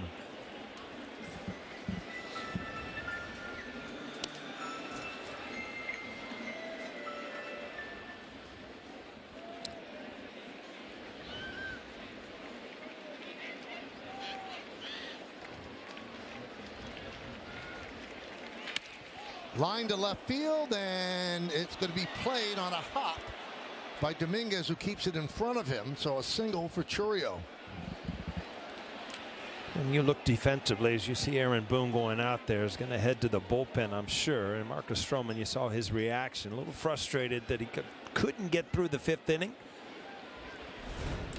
Very conservative there by Dominguez. You think he could have made that play, Paul? Well, you know what? 2 outs, you're not going to charge that ball and let it get by you. I mean, you're better off right there. Make your decision, block the ball, keep him at first base. And right there, he's kind of caught in between. So you just knock it down like a catcher, keep it in front of you. Well, for the 2nd game in a row, Yankee starters go 4 2/3, 1 batter short, 1 out short of qualifying for a win. The DQ freezer is opening again for our 85th birthday to bring back our most wished for blizzard flavor. It's the Confetti Cake Blizzard Treat, filled with confetti cake pieces and confetti frosting. Don't be late to the party. Grab yours before the DQ freezer closes. It's all the same, business and baseball. The data gives you the framework in which to go out and compete. It's the hypotheticals. What happens if this happens? What if it's a line drive? What if it's a ball in the gap? You're doing all kinds of possibilities so that when it happens, you can make the right decision. Making those key decisions at key moments and then knowing the impact, that's the magic. Sage AI-powered finance solutions are helping business leaders like Cal Ripken Jr. make smarter, faster decisions.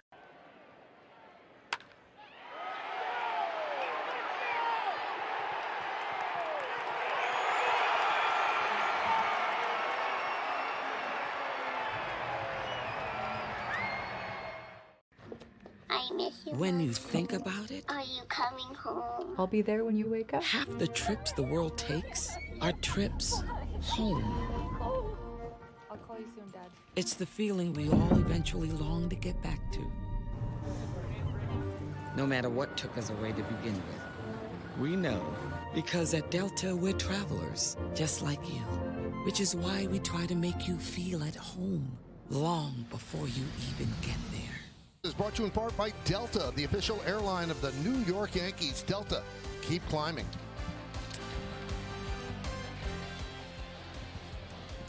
Aaron Boone goes over to talk with Marcus Stroman.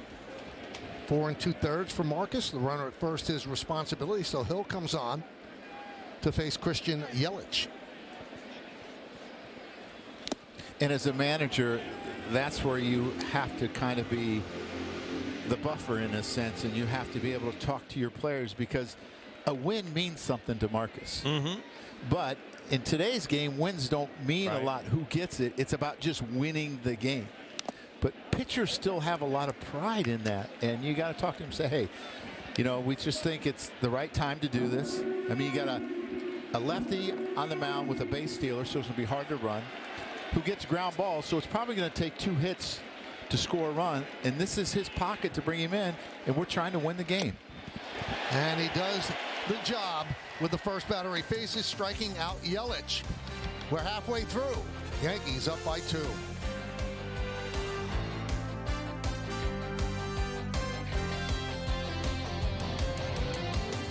It's all the same, business and baseball. The data gives you the framework in which to go out and compete. Making those key decisions at key moments and then knowing the impact, that's the magic. Sage is helping business leaders like Cal Ripken Jr. make smarter, faster decisions. I miss you. When you think about it, Are you coming home? I'll be there when you wake up. half the trips the world takes are trips home. I'll call you soon, Dad. It's the feeling we all eventually long to get back to. No matter what took us away to begin with. We know, because at Delta we're travelers, just like you. Which is why we try to make you feel at home long before you even get there. You know this is a fastball.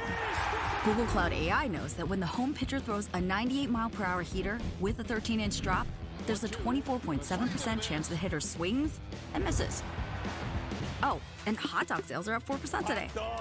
Which is what happens when the home team starts racking up Ks. Got him with a fastball. Now that had some mustard on it. Catch the game like never before with Google Cloud AI. The DQ Freezer is opening again to bring back our most wished-for blizzard flavor. Freezer clear? Just in time for our 85th birthday. I wonder what it's gonna be. I wish that it didn't. You can't say a wish out loud. It won't come true. The Confetti Cake Blizzard Treat is back, filled with confetti cake pieces and confetti frosting. All that's missing is a candle. This is what I wish for. Prevagen, made for your brain. Those are the numbers. 292 average, 1,840 hits, 1,194 ribbies. So play for the Yankees for a good portion, then the Cubs, the Brooklyn Dodgers, and the New York Giants. 1926 to 1937.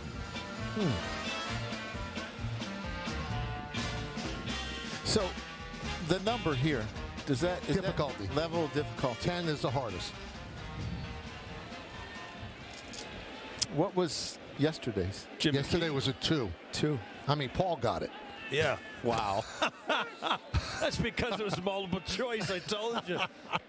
Golly. Wow, Michael. You said I took my first jab. Well, that was a big one. That was a knockout punch. That came right over the top and just slapped me right in the face. Another switch hitter. And it's so hard. We talk about this, about they're just not getting enough at-bats versus left-handers. And if I recall correctly, I'd asked Bernie, how do you do it? And he said, well, my cage work would be against the opposite that I was going to do that day. And all my work on the field, if I was going to hit left-handed, would be left-handed. Mm-hmm. Can you imagine you having to worry about 2 swings? You know what? It's very, very hard because, you know, you would go to the park sometimes 2 o'clock in the afternoon. 400 or 500 swings was not, you know, especially when Matling was here. We would just pound balls in the cage for hours. And, you know, if you have to double that, yeah. I don't know what you got time for. You know, a lot of people say, Paul, and you lived it with him, he took so much batting practice, Mattingly, that could have led to the back problems. Yeah, I mean, obviously, it's part of the game. Obviously, swinging over and over and over again. But, yeah, when you do a ton of cage work every single day, it wears on you before the year's over. And when the back acted up, Paul, he had to cut down considerably.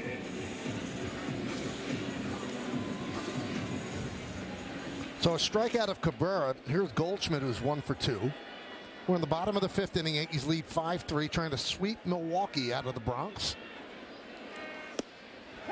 You know, look at extra work, though, Michael, and cage work is fun. There's nothing more fun than going down, hitting line drives.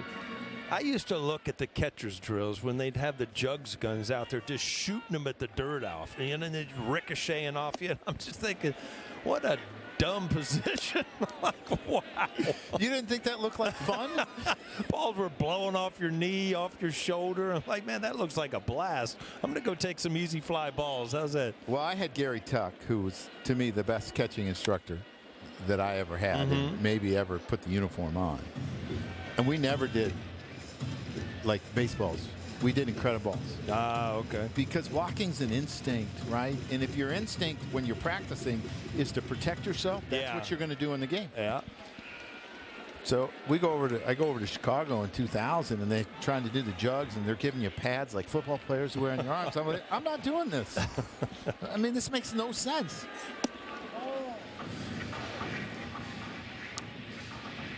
So you said you use Incrediballs. What are those? Incrediballs is just like, it's like a baseball and almost the same weight, but it's just soft. So when it hits you, it doesn't necessarily hurt. And then it becomes an instinct.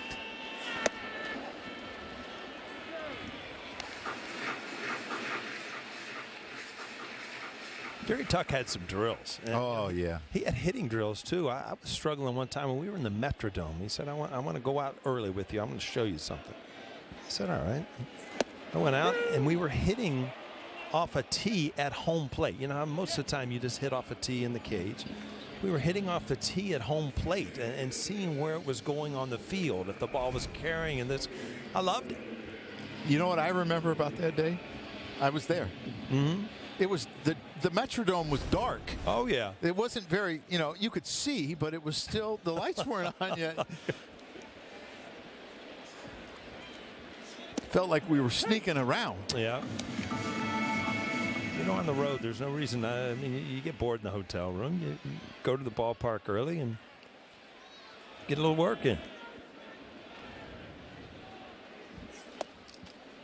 I still don't believe it. Looking back at the Metrodome, the stairs. There was like, 6 or 8 platforms upstairs. It was a lot. And there was the old thing that Cal Ripken ran up those stairs in 6 steps or something. It's like physically impossible. Probably a little exaggeration on both sides, but I know exactly. It was a lot of steps in what they said he did. Yeah.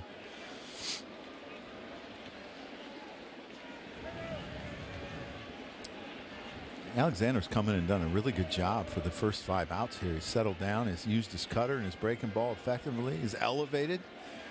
You talk about Milwaukee, whose bullpen, 8 guys in their bullpen, a couple of rookies that threw yesterday. They probably don't want to use them, and McGill has not thrown their closer yet, but they play tomorrow. I mean, the Yankees have tomorrow off. They don't. Yeah, they go home for opening day in Milwaukee, right? Yes, against Kansas City.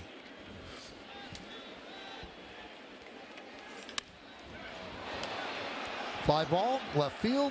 Churio makes the play to retire Bellinger. Yankees go down in order against Alexander, and we'll go to the top of the 6th inning. Yankees up 5-3.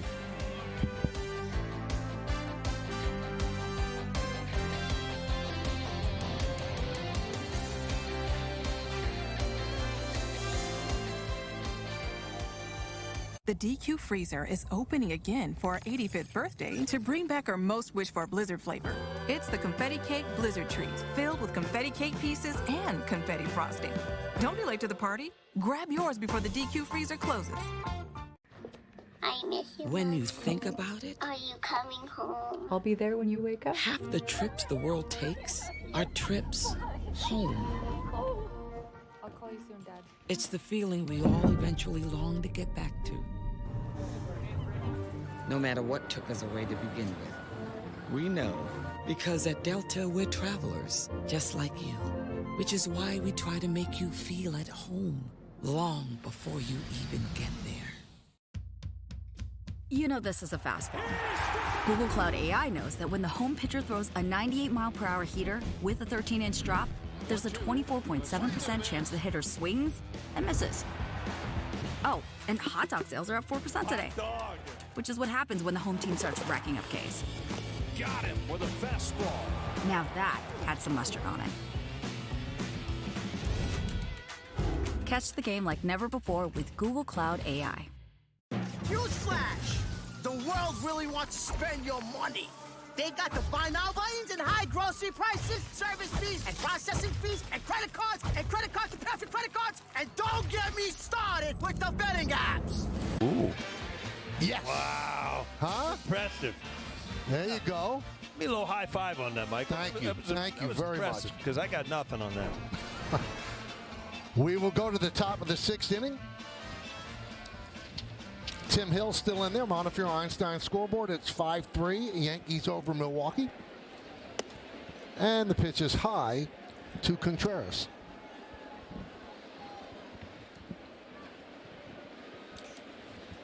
He's walked and singled and scored.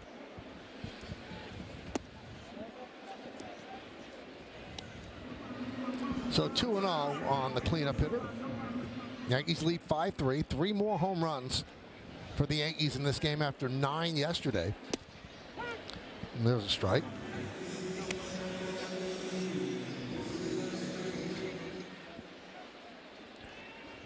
Five runs on 4 hits for the Yankees, 3 runs on 5 hits for Milwaukee.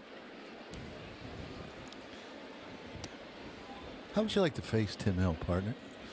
It's not the release point I'm looking for, to tell you the truth. No. Line drive right at Chisholm. 1 away. Well, yesterday, as you may have noticed, we started notifying Comcast Xfinity customers that Comcast will drop the Yes Network tomorrow night. That's Monday night at midnight. Now we have in the booth with us John Littner, the President and Chief Executive Officer of the Yes Network. And John's going to speak about the situation. Welcome, John. Thank you, Michael. Wow, these are great seeds. What an exciting start to the Yankee season. It's been quite the home run derby here. I just want to come on and explain to our great fans who watch the Yankees on Comcast Xfinity what Comcast has told us will happen to the YES Network tomorrow night at midnight. Despite our attempts to negotiate a new carriage agreement with them, Comcast has refused to negotiate. Instead, they have informed us that they will drop the YES Network from their programming lineup Monday night at midnight. So I just want to take a moment to explain what this is all about. Over the last 20-plus years, YES has been widely distributed on expanded basic cable by Comcast and by our other distributors in the tri-state region. And that wide distribution has included equal carriage for all the regional sports networks in this market, including SNY and MSG. In fact, in the last 12 to 15 months, we have reached agreements with all of our largest distributors to continue to provide wide distribution for YES on expanded basic or on a equivalent broadly distributed package, so our great fans, our most loyal fans, can continue to enjoy Yankees baseball on YES just as they can today. So what is happening right now with Comcast, based on their unwillingness to carry YES in the same package as their own network, SNY, is this: they are demanding that YES move to a more expensive digital package that will cost you, its loyal customers, $20 more per month. At the same time, Comcast continues to give their own networks, including SNY, preferential treatment by keeping them in the less costly package. And this is exactly the bullying tactic Comcast used against MSG networks a few years ago, which resulted in MSG being dropped by Comcast. I guess it's the Comcast playbook to favor their own networks and disadvantage networks they do not own. Well, what can fans do, John, before we break? Well, what I'd like to say is that they should call Comcast and demand that Comcast get to the negotiating table. They have yet to negotiate, or their elected officials, or switch to other distributors who value the Yankees and the YES Network. It's as simple as that. We are not going to pull our signal. We have told Comcast that. And so if Comcast elects to drop the YES Network from its programming lineup Monday night at midnight, it is precisely because Comcast elected to do so. And we gave you the number, 1-800-XFINITY, 1-800-934-6489, if you want to contact Comcast about this. Thank you, John, for giving us clarity on that. And for our Yankee fans and YES Network viewers, we certainly hope that this can be worked out. We do as well. You deserve nothing less. Let's get back to baseball. Thank you so much, John. That's John Littner, the president and the CEO of the YES Network. So hopefully this can be worked out for everybody that's viewing the game today. And it's such an exciting Yankee team this year. You don't want to miss a game for sure. All right, we go to the bottom of the sixth inning. Tickets for all 2025 Yankees home games are on sale at Yankees.com. This season's home schedule includes some great promotional giveaways and is highlighted by interleague games against the Giants, Cubs, and the Phillies, as well as the annual Subway Series games against the Mets. For more information and to get your 2025 Yankee tickets, visit Yankees.com today. All right, so Aaron Judge is going to lead off here in the sixth inning. You know, we mentioned Aaron in his 10th year of baseball. And a lot of people on social media, were saying, well, he won the Rookie of the Year in 2017, but he first appeared in a big league game in 2016. So this is his 10th year playing in the major leagues. Not 10 years of service, but certainly his 10th year of playing in the big leagues. And here he is leading off the bottom of the sixth. He has a home run today, and he's been intentionally walked. Yeah, and the reason he was allowed to play in 16 and still be Rookie of the Year in 17 is he got hurt. He hurt a rib cage muscle and missed a lot of time in 16. Came up, I believe, in July it was. And then he missed a lot of time and didn't have the at-bats to be considered. You know, he had few enough at-bats to be considered a rookie the following year. Well, this is a tough situation for Alexander because you really can't intentionally walk him at this point. He's a leadoff. You don't want to set up an inning, but you're just not going to give in. Well, the last time they walked him, they were behind 3-0, and Jazz Chisholm hit a 2-run home run. And you look, you're down 2 runs. Not that they would have got him out, but I mean that's the risk you take. I will always remember Judge's first home run because Joe Torre was in the booth, and he hit the ball against the restaurant over Monument Park. The first of many to come. Who was the other young kid that hit one that day? It was right before him. They went back to back. Austin something? Yes. First base. Tyler Austin. Yeah, Tyler Austin. And we were all so excited because you have these two kids going in, and then Aaron got hurt shortly after that.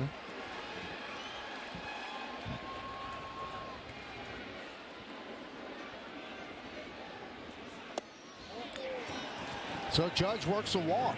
Alexander did go after him, and that was a very close pitch, but Judge eyeballed it and takes ball 4 to walk for the second time. Let's take a look at the Audi around the majors. Shohei Ohtani threw his first bullpen since February 25th. He could make his pitching debut in May. I mean, what's he doing when he's not pitching? Jose Ramirez exited yesterday's game, mild right wrist sprain. And Eugenio Suarez, 4 home runs, 7 ribbies at the start of the season. It's almost like he's a Yankee. Yeah, you would think, boy, he's having a great start until you look at Aaron Judge. Yeah. He's coming into town, too, Michael? Yep. Diamondbacks Tuesday, Wednesday, and Thursday.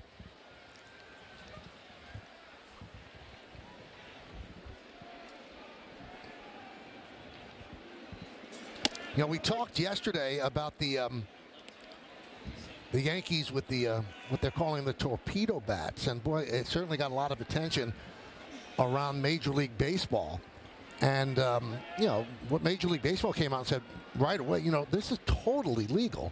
And some of the players don't use it. I think there's only 4 or 5. Now, Jazz is one of the guys that use it, and you actually saw the bat down in the clubhouse. Yeah, I went down intentionally to take a look at it, and when I picked it up, I'm like, wow, this feels great. Because as a hitter, you always want to look at the barrel of your bat. As you know, it just looks like it wants to hit, and then that one did hit.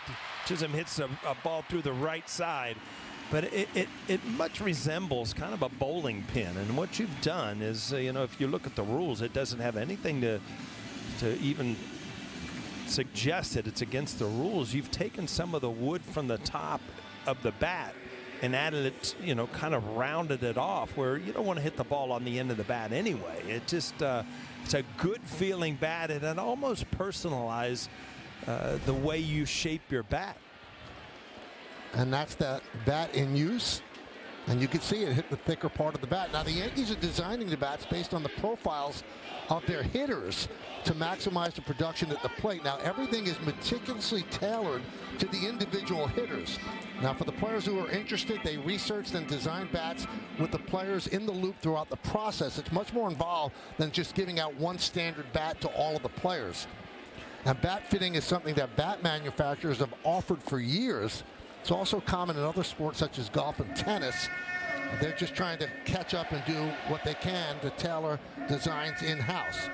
It's not forced on the players at all. The Yankees wanted to really stress that. Just like anything else, they want to provide and offer the players a wide array of options to improve their game and allow them to opt into what resonates most with them. Some guys won't use it. Some guys don't want to use it, like Aaron Judge doesn't use it. But it's interesting, and it does. I think the interesting thing about all this is that when you hear analytics, I think most fans look at it in a negative light. They think about how the game has become computerized. But the guys and gals that work in the analytics department of all teams, and we're talking about the Yankees now, they are trying to find an edge in every single thing, working within the margins, but finding an edge to make everybody better. And it shows you they're working countless hours to try to find stuff like this. So they saw so many balls hit at this part of the bat for some players. Let's make that part of the bat a little bit thicker. And, you know, yesterday, the day that we actually said it on the air, they go and hit 9 home runs. Well, and the interesting, I had people calling me saying, what, are the Yankees are making bats? They can't do that. I'm like, no, the Yankees aren't making the bat. Right. They're helping players come up with what is comfortable for them, profiling them, and then helping them design the bat to whatever company they like to use. And it's Volpe with a high fly ball to center. Mitchell will make the catch. Tagging is Judge, and he will go to third. Moving to second is Chisholm. Now let's take a look at the Yankee home runs the last 2 days on StatCast 3D by Google Cloud. So a nice rainbow effect there. 12 of them. The total distance, 4,834 feet. Not too bad. So that's working for some of those guys. You know what? And it's not like the Yankee organization is the only organization doing this. I mean, other teams are working on the same thing. So it's an option for everybody. Well, Milwaukee will go to the bullpen. Yankees have second and third, one out.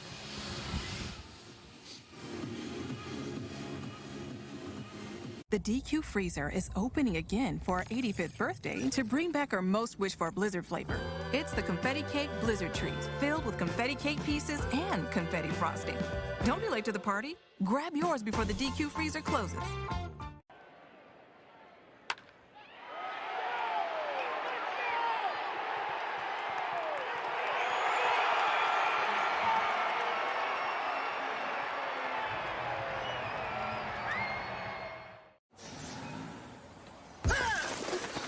This is an ad for your money. I know what you're thinking. Every ad is an ad for your money. Like that ad. But this ad isn't like that ad. That ad wants to turn your money into their money. This ad hopes to grow your money into more of your money. This ad is for the financial wellness app Acorns. They make it so easy to save and invest. Your money hates that ad. Your money loves this ad. Acorns, grow your oak. I miss you. When you think about it, Are you coming home? I'll be there when you wake up. half the trips the world takes are trips home. I'll call you soon, Dad. It's the feeling we all eventually long to get back to. No matter what took us away to begin with, we know because at Delta we're travelers, just like you. Which is why we try to make you feel at home long before you even get there. And Paul, these home runs just look more dramatic in slow-mo.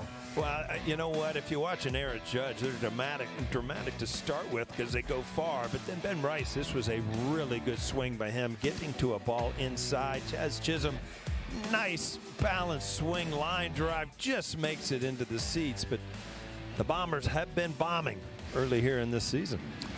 Well, they bring in Jared Koenig, the left-hander out of the bullpen. Then Milwaukee will bring its infield in. You see the numbers on Koenig last season. Wells against the lefty. And there's a strike. Well, you might wonder, why would you bring in another lefty? You know, and Jared Koenig is more of a strikeout pitcher with striking out 63 and 62 innings, where Alexander was only 90 and 107. And the average is lower for left-handers. So that's why you do this move. And that one gets past Contreras. Here comes Judge. He'll score. 6-3 Yankees as Chisholm moves to third.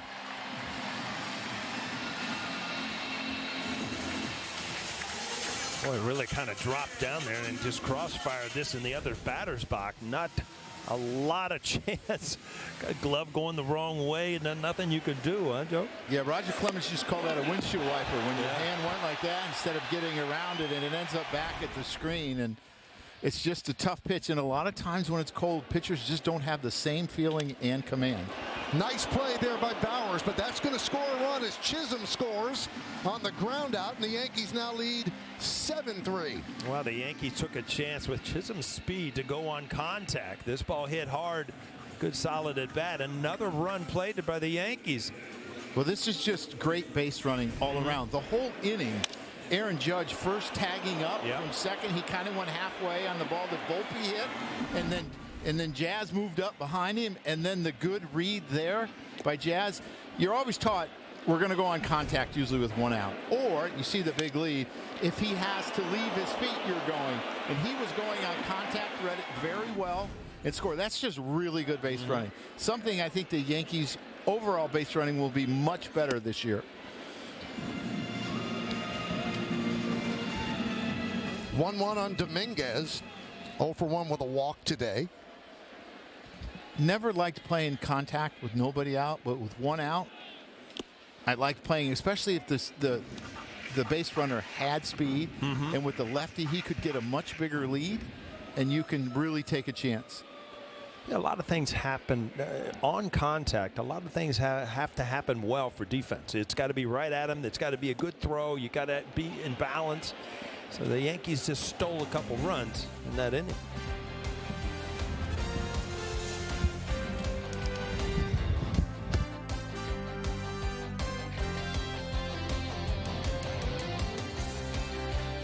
Google Cloud AI knows that 102 mile per hour exit velocity with the 38-degree launch angle and the fact it's 95 degrees out means that ball's going to carry 6.6 feet further. Catch the game like never before with Google Cloud AI. Something amazing is happening here. Retailers are moving inventory quickly and securely. That's because CDW designed and built a solution with Cisco Security. End-to-end protection defends against attacks and makes better decisions in real time. So warehouse and customer data stay protected every step of the way. Make amazing happen. Cisco and CDW. Some people see a dollar. Others see potential. That's because every dollar you invest today, buddy, with a little bit of patience, could be worth $36 in the future. Imagine the potential of all your dollars. The financial wellness app Acorns makes it so easy to save and invest. So download Acorns and give your money a chance to make a whole bunch of little money babies. Acorns, grow your oak. What if you could not only feel better, but feel better than ever? Hone Health helps men like you boost energy, strength, libido, and weight loss. You'll work with a dedicated physician to create a personalized, proactive plan. Treatment is delivered to your home, helping you relieve symptoms quickly while confidently reaching your long-term health goals. Enter into a new era of you, beginning with your comprehensive at-home test from honehealth.com. Sports app, your new home for streaming live, Yankees, Nets, and more, free with an eligible TV provider subscription. Download the Gotham Sports app now and sign in with your existing Yes app, username and password, or visit gothamsports.com to get streaming. So Bellinger moves over to left field, and Grisham takes over in center. Mark Leiter Jr. will come on to pitch the seventh. Well, it's apparent the last few days late in the game, you've seen the defensive, Aaron Boone is not going to give Dominguez an opportunity to do something late in the game that's going to leave a mark on the game. And that can change. If Dominguez shows that he can play left field, which I believe he can, he has all the tools to, then you'll get away from this. But right now, that's what's going to happen. One of the things I think they're being smart about, they want to get him through this homestand where there's not a glaring mistake out in the field, where it becomes what it became with Gary Sanchez, where everybody was looking past ball, and it kind of bled into the offensive end of it. But if you get him through it with an uneventful 6 games in left field, then he's probably okay. Michael, I always think we talk about doing that with players offensively. You start them at the bottom of the order, you move them up slow. But it's a good idea to do it defensively because you don't want him to start hearing those noises and feel the pressure. Let him relax. And so far, he's looked pretty good out there. So I like the way they're handling this. Some people will think, well, if you start pulling him now, he's going to lose confidence. No, we're going to let him earn his confidence, play a position he hasn't played a ton of, and then we'll leave him out there. I think you lose confidence much more if you make a glaring error late in the game, especially early in the year.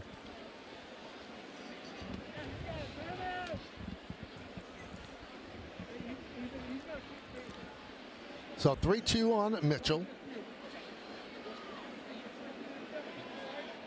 Mark Leiter pitched a scoreless inning opening day with 2 strikes out, used his curveball and his split, really effective. The #1 split in baseball. Hitters hit .099 off that last year. Strike 3.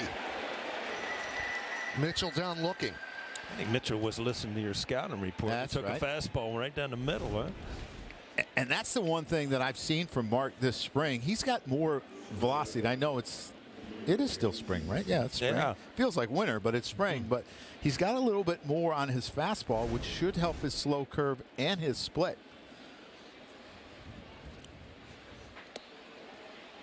Oh. Ortiz takes inside. Now, when Leiter came over in the trade last year, he struggled a little bit. But, boy, he opened some eyes in the postseason where he really stepped up and got really big outs for the Yankees. Probably taking some of that confidence that he gained into the season this year as Judge puts away the fly ball by Ortiz. Well, watching him pitch in Chicago, the one thing that I saw from him was nerves of steel. They brought him in every tough situation. Runners on first and second, 1 out. Bases loaded, nobody out. He was the guy that you felt good. It wasn't going to be too much for mentally, and was able to make big pitches. Coming here, though, a team he probably grew up cheering for, maybe he put a little bit too much pressure on himself. He could pitch. Well, it kind of runs in the family. His dad was like that, and if you watched Al Leiter, his uncle, some of the biggest games he ever pitched, he excelled. Game 7 of a World Series, the one-game playoff against the Reds when he was with the Mets. I mean, he just dealt, so it doesn't seem like they get fazed by pressure. So you're saying that's a gene you can pass on? I guess it is.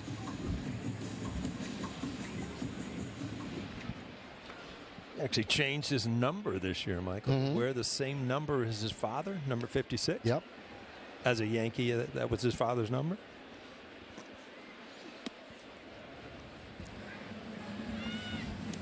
Two and one on Oliver Dunn. And his cousin Jack won his first Major League game for the Texas Rangers the other night against Boston. Pitched very, very well and pitched great in spring training. Throwing like 100-mile-an-hour fastballs, 8 pitches in a row. He's been dealing. Is that good? That's pretty good. Just average these days. Yeah, everyone's got 100. That's the pitch I think is the difference maker for Mark here too, is that slow curveball. People do not swing at it a lot. They take it all the time, and he's found a way to throw it for strikes to get ahead in the count where he doesn't have to show his split. I don't know why that pitch is really kind of fallen from grace in the game. Fried has a good one when he's on.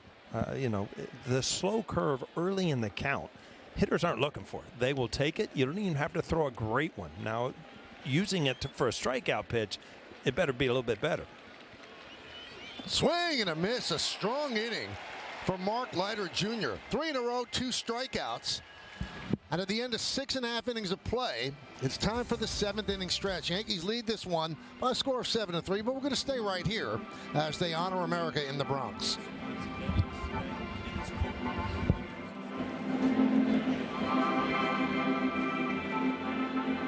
Ladies and gentlemen, will you please rise and remove your caps and direct your attention to the area behind home plate as the New York Yankees welcome an honored military guest.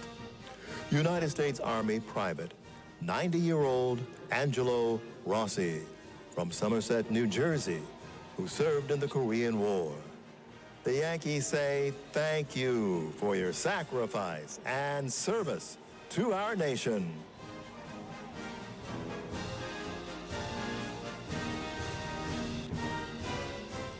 And now, please join us in singing along with Robert Merrill's rendition of God Bless America. God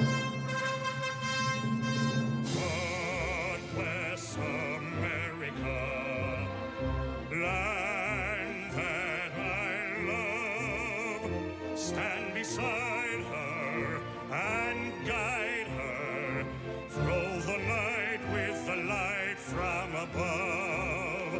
From the mountains to the prairies, to the ocean, white with foam. God bless America, my home, sweet home. God bless America, my home, sweet home.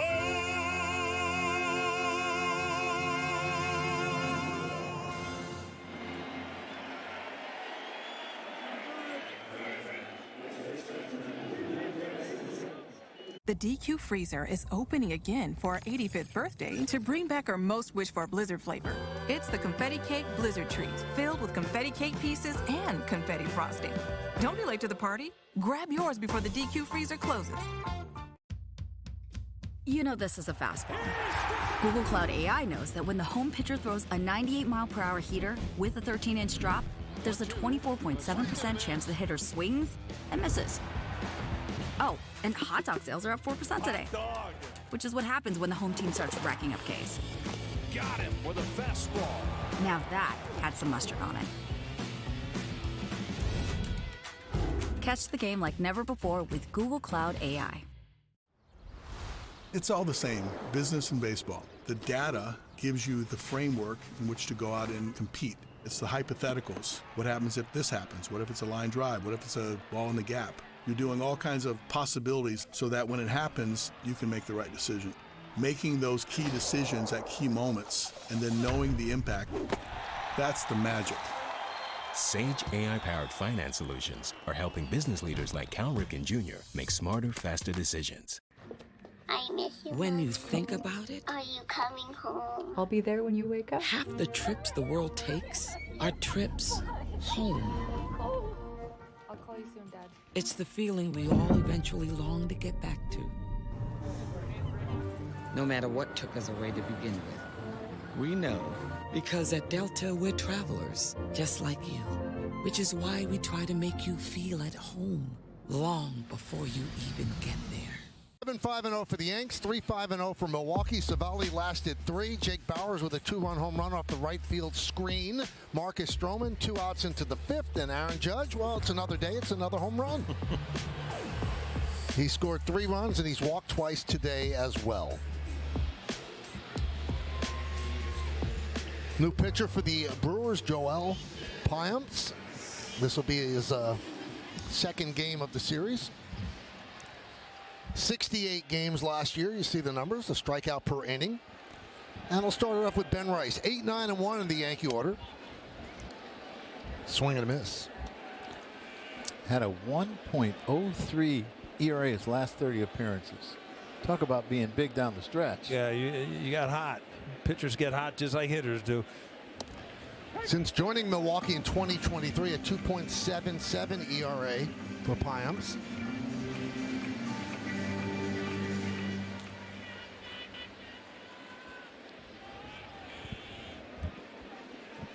He's been really good since coming over from Oakland in a 9-player, 3-team trade that also brought William Contreras to the Brewers. That's a pretty good trade from Milwaukee.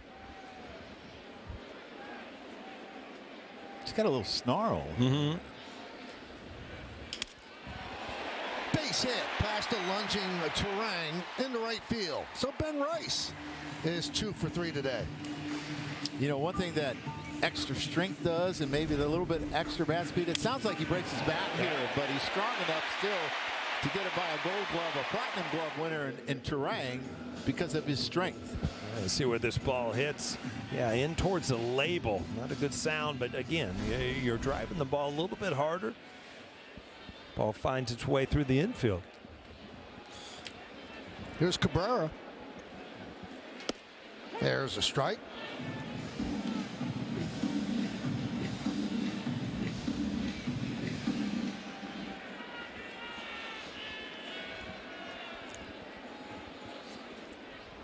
Cabrera lined out to right and struck out. And there's a base hit to right. Cutting over is Frelick. He'll fire to second, and the Yankees are playing the corners. First and third, nobody out. Well, you can't do it better. After a sinker in, now a cutter in, Cabrera gets to it. Just a tremendous at bat right here to be able to drive this ball to right field. Look how he uses his legs and keeps his head down on the ball that keeps him from top. If that head comes up a little bit, he tops that ball, and that's a ground ball to first base. Again, good base running by the Yankees. Get that little beehive going. First to third, first to third.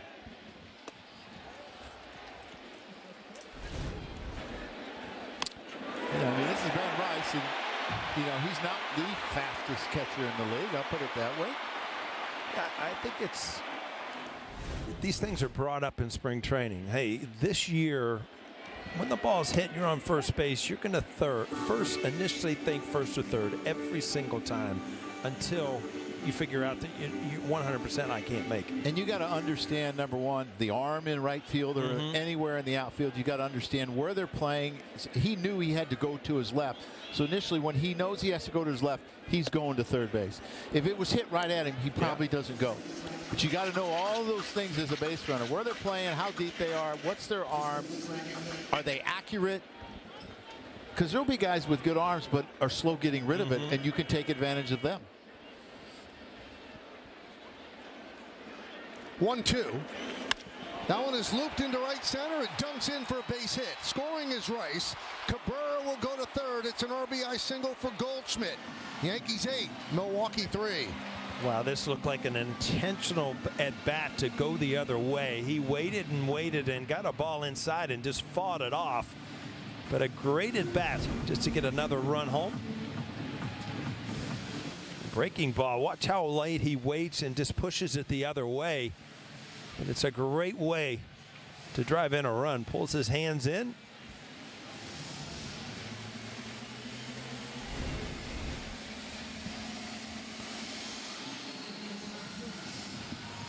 So that'll bring up Cody Bellinger. He is 0 for 3 this afternoon. Tried out every outfielder.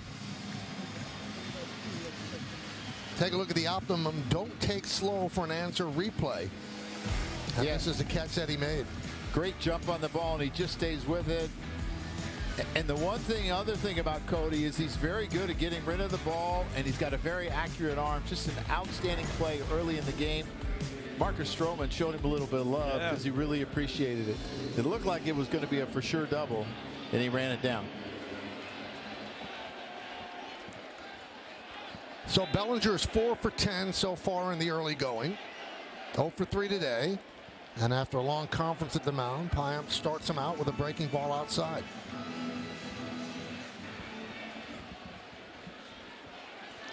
Cabrera at third, Goldschmidt's at first. 1-1.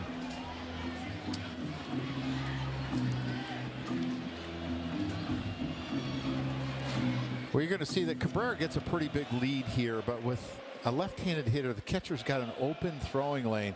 You really got to rely on your third base coach to let you know to get back if they're going to try a pickoff. So I was always uncomfortable getting a big lead because I was afraid that I was going to get picked. Especially with nobody out, you can't get picked. Can't let him turn a double play, right? You can't do that, but you can't get picked off here. Usually get a lead is about as big as the third baseman is away from third base. I always thought the most important thing was when that ball got into the hitting area, you wanted to be on your front foot. So if you needed to go on a pass ball or a chopper or something like that, that you were already going towards home plate. Driven into center field. Mitchell back, still back, drifting back and makes the play on the warning track. Tagging Cabrera. He'll score easily on the sac fly by Bellinger.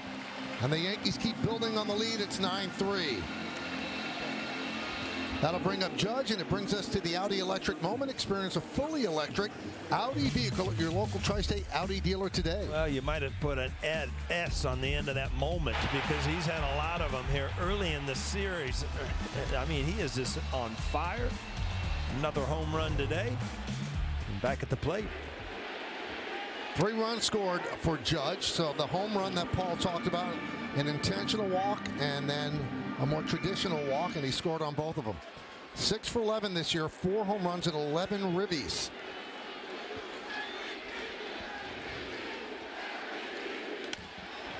Oh, 2.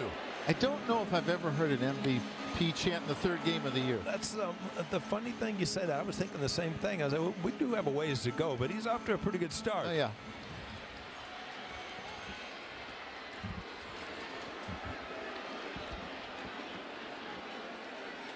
He's halfway to a good month. In 3 days. Yeah, there's guys in the game, and I used to always kind of be envious of the guys that could get, put this many numbers up that quick. I mean, and then there were guys that, you have to grind day in and day out. By the end of the month, you put up some numbers. But some guys have the ability, they can just put up a week's worth of numbers, and it looks like a month. So I say, like, he's got, half a month. If he does 8 and 22 every month, he's at 48 and 132. That's quick math there, Park. Yeah.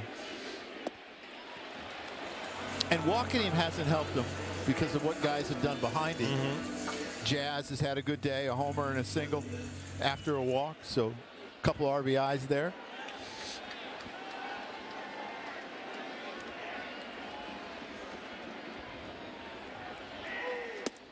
And he walks again for the third time. That moves Goldschmidt to second.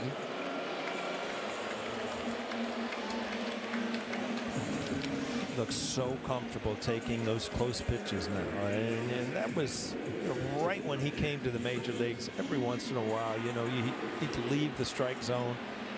He is so much improved at just swinging at strikes.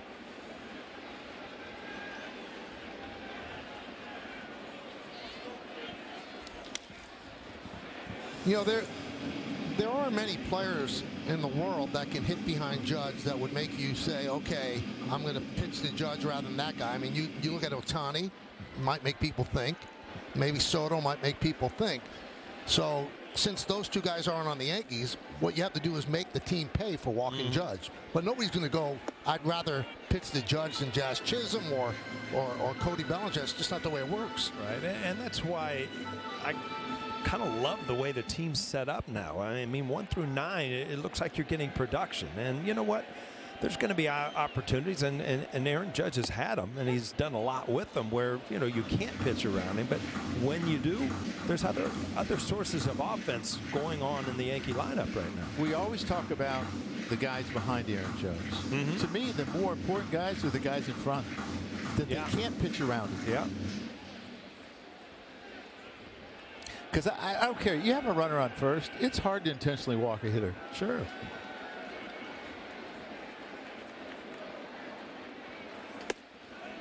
Two and two on Chisholm. Jazz with a 2-run home run, and then a single and another run scored in the 6th. Contreras is probably thinking, well, we haven't gotten him out in 5 years. Goldie at second, so maybe try to pick him off.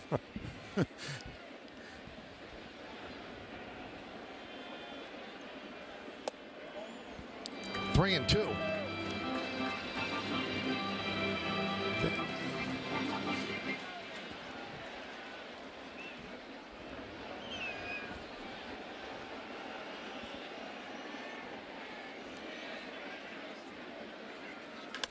High drive, right field.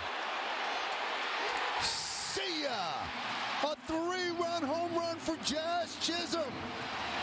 The balls just keep flying out in the Bronx.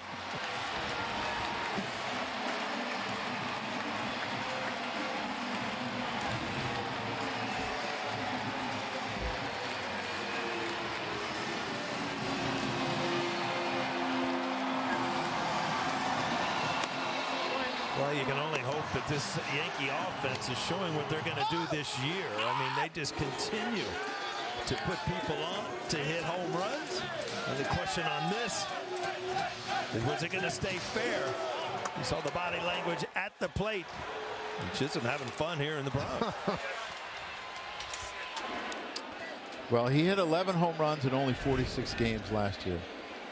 I mean, I think if he gets 81 games here, he's going to hit a lot of home runs. And he's going to get a lot of opportunities because he plays against left-handers and right-handers, and he keeps this ball fair. Look at that, Statue of Liberty.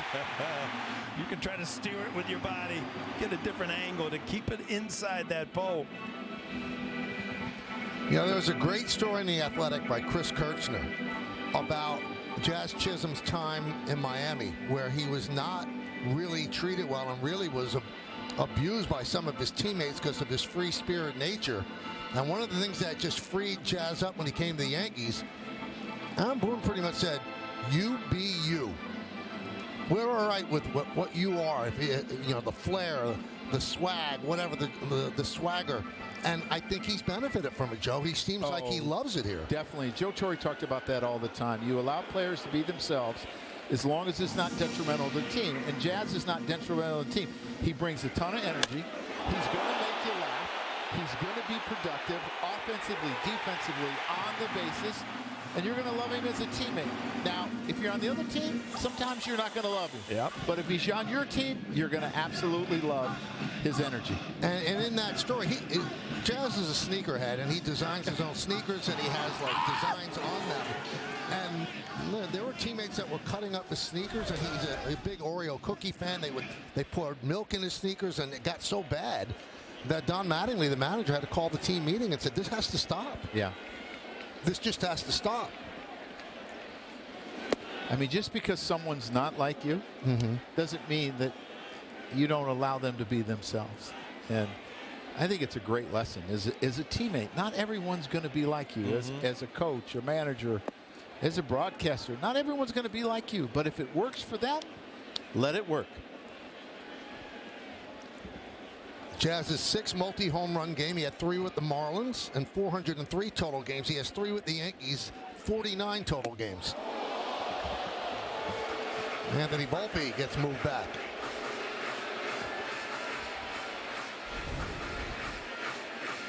The ball riding up and in. Anthony Volpe kind of on top of the plate. All of a sudden, that'll get your attention. Yeah, and Payamps has always had that run to his fastball. See it there. It's just the other one was up, and it always looks a lot closer when it's up. It is closer to your eyes, number one, but it always looks like it's a lot more in than it is usually. Well, you pick it up as a hitter. You know what? You see the spin and you see the tail coming to you. It's not like you're going to sit and wait around. You're going to get out of the way.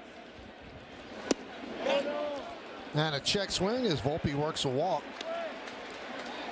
So you saw that. Did they just call him out? Oh, the first base ump called him out, Junior Valentine. Volpe was about a third of the way to first base. Thought it was ball 4, but they said he went around on that check swing. Well, I don't know about that. I wouldn't be real happy about that one. Wow. That's shocking. Oh, that irritates me just looking at the umpire ring you up. Well, that's going to do it for Payamps. And we'll get a first look at Trevor McGill, their closer. First time he'll pitch this season for Milwaukee.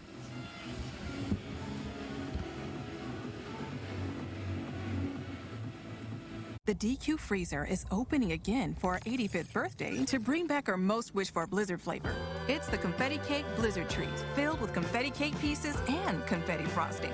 Don't be late to the party. Grab yours before the DQ freezer closes. It's all the same, business and baseball. The data gives you the framework in which to go out and compete. It's the hypotheticals. What happens if this happens? What if it's a line drive? What if it's a ball in the gap? You're doing all kinds of possibilities so that when it happens, you can make the right decision. Making those key decisions at key moments and then knowing the impact, that's the magic. Sage AI-powered finance solutions are helping business leaders like Cal Ripken Jr. make smarter, faster decisions.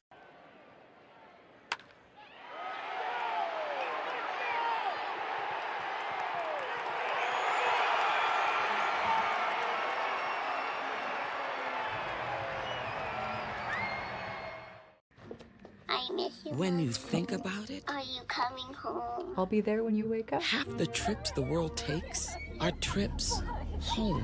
I'll call you soon, Dad. It's the feeling we all eventually long to get back to. No matter what took us away to begin with. We know, because at Delta we're travelers, just like you.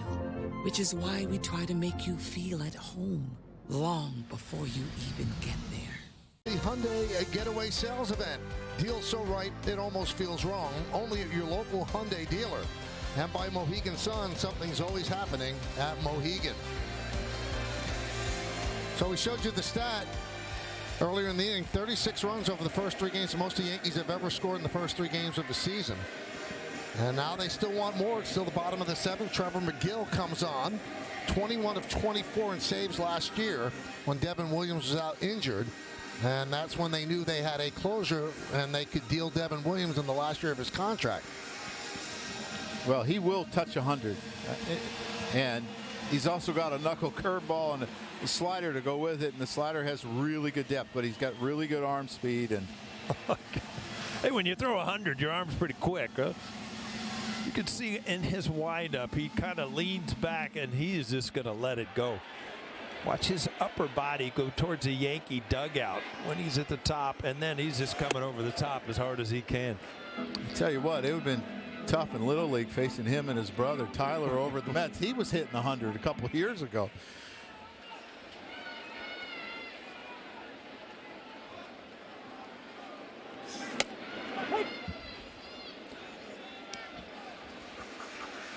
One and one on Wells. Wells 0 for 3 today. It almost makes me feel like if the score stays the same after 8, they're going to, the bottom of the 8th, they'll use a position player again because they play tomorrow. And he's the only pitcher that hasn't worked. Here's your windup, lean back and let it fly, huh? Yeah, it just drives that, by leaning back, it just drives that arm. It's going, it's coming hard. Tim Raines would say, you better get that foot down. That's right. Your leg kick, get it down because you're going to have to swing quick. High fly ball. Mitchell puts it away, and that'll do it. Yankees put up 5 here in the 7th. All weekend it's been rock and roll for the Yankees, but today it's a little jazz as he hits 2 home runs. Another one here in the 7th. 12-3 Yanks. Gina Costa, looking simply stunning. What's this? She's opening her Fidelity app to buy that stock with no fees or commissions. Because what does Gina got? Gina's got the look. That never gets old. Talk about easier investing. Gatorade, the world's most superior sports drink. Designed to rehydrate, replenish, and refuel. It fuels the best. Because it is the best. Gatorade, is it in you? At BetMGM, everyone gets a welcome offer. So whether you're courtside trying to hit the over or up here trying to hit the under, or hitting that win with your crew. Oh, yeah, the defense. All the way up here with a same-game parlay. Yeah! BetMGM's got your back. Get your welcome offer and play with the sportsbook born in Vegas. Oh, this easy. Really? Get up to a $1,500 new customer offer and bonus bets when you sign up now. BetMGM. Download and bet today. Something amazing is happening here. Climate researchers are weathering a data storm. That's because CDW transformed their devices and infrastructure with Lenovo ThinkPads and powerful edge-to-cloud solutions, delivering faster insights and increased performance, giving them the scale to stay ready for whatever's next. Make amazing happen. Lenovo and CDW. Meet Pair Eyewear, the only glasses brand that lets you change your glasses like you change your clothes. Simply snap on a top frame and you're ready to go. Now you can customize a look for every outfit, every occasion, and every day. With hundreds of designs. Well, Tuesday night on Yes, the Yankees kick off a 3-game set with the Arizona Diamondbacks here at the stadium. Coverage begins at 6 with Audi batting practice and the pregame. Then first pitch will be just after 7 on Yes and the Gotham Sports app. Fernando Cruz, his Yankee debut. Hyundai scoreboard 12-3 Yankees lead as we go to the 8th inning. Really high strikeout rate last year. Walks a few too many home runs. He was susceptible to it, but he has a great split as well. 3rd highest strikeout rate in baseball last year, 37.8. The soft tosser Mason Miller was number 1, about 102, and Edwin Diaz was number 2.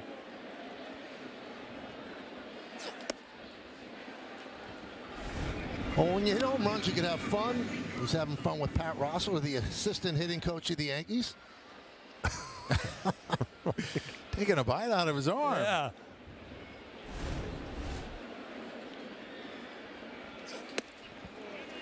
And Bryce Terang walks against Cruz. And, Joe told you about all the strikeouts, but the issue is that sometimes he does lose the strike zone and walks people. Talk about a guy, though, he's thrilled to be a Yankee. He is just euphoric when you talk to him about putting on those pinstripes. Came over in the deal with the Reds when the Yankees sent Trevino there. Hey, you talk about giving up a few home runs. You got to remember, Great American Ballpark in Cincinnati. It's a home run park, so it's kind of skewed a little bit. Yeah, I would say it's one of the better ones in the league if you want to hit some homers. Yep. A little better than Riverfront? Oh, yeah. Riverfront was the old cookie cutter ballpark, just like Three Rivers, just like in Philadelphia. Just kind of a normal ballpark, AstroTurf, but Great American Ballpark on the river there, Michael. Well, we've done a few games there. We're going to do them this year, That's too. right. Yeah, great hitters park. Really smart move there by Cabrera and by Chisholm, and the rest of the infield joins in. Go talk to him, settle him down, because obviously pitching for the Yankees is a big deal for him, and he's a little bit out of whack right now.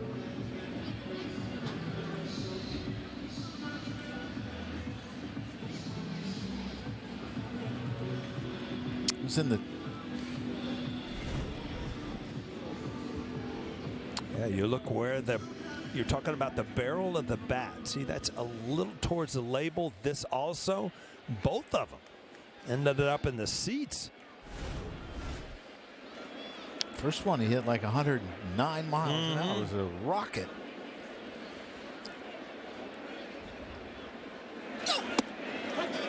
Well, whatever they said in that meeting, he does throw a strike there. 2-1 on Churio. Yankees up by 9. They won 20-9 yesterday. They're leading 12-3 today. They won 4-2 on opening day.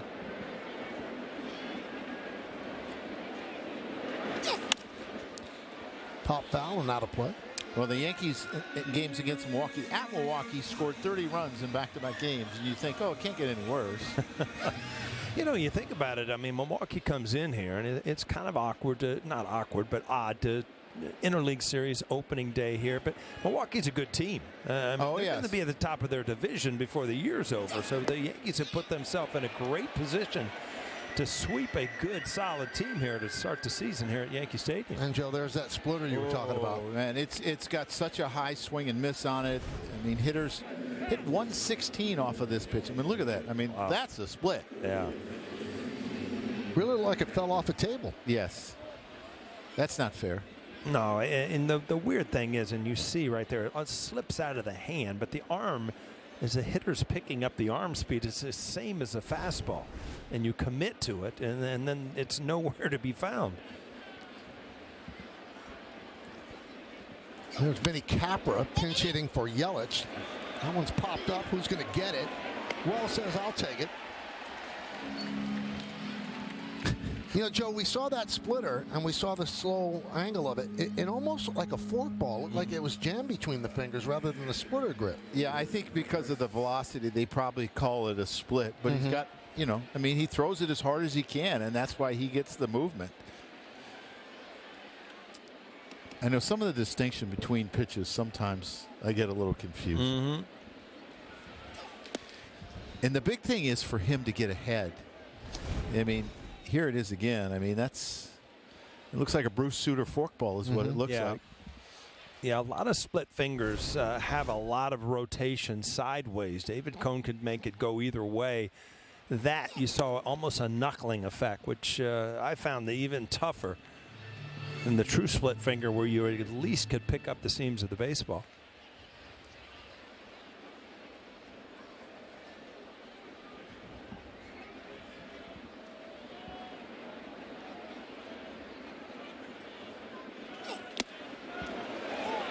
I mean, that's the pitch he has to be able to throw for a strike, is that slider. If he can make a good pitch with that, again, you're not showing your best pitch, your strikeout pitch, until the end of the at-bat. It's also a really good way to get back in the count, because hitters want to hit the fastball 2-0. 2-2. You were ducking over here. I couldn't pick it up. It went through the monitor. That thing started ricocheting up here. I was coming your way. Well, you're the warrior. You shouldn't be too worried. Yeah, I'm getting out of the way. I got gloves on today, though. And might be all right. And you're big here. I mean, you've always been big here. Mr. Steinbrenner's favorite. You got us a heater underneath. Fly ball left field. Bellinger backs up. He's there and puts it away. So a scoreless inning for Cruz in his Yankee debut as the Brewers strand one.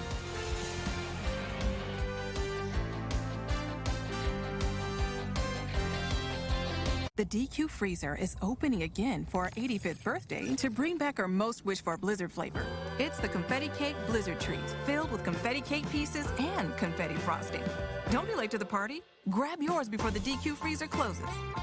It's all the same, business and baseball. The data gives you the framework in which to go out and compete. Making those key decisions at key moments and then knowing the impact, that's the magic. Sage is helping business leaders like Cal Ripken Jr. make smarter, faster decisions.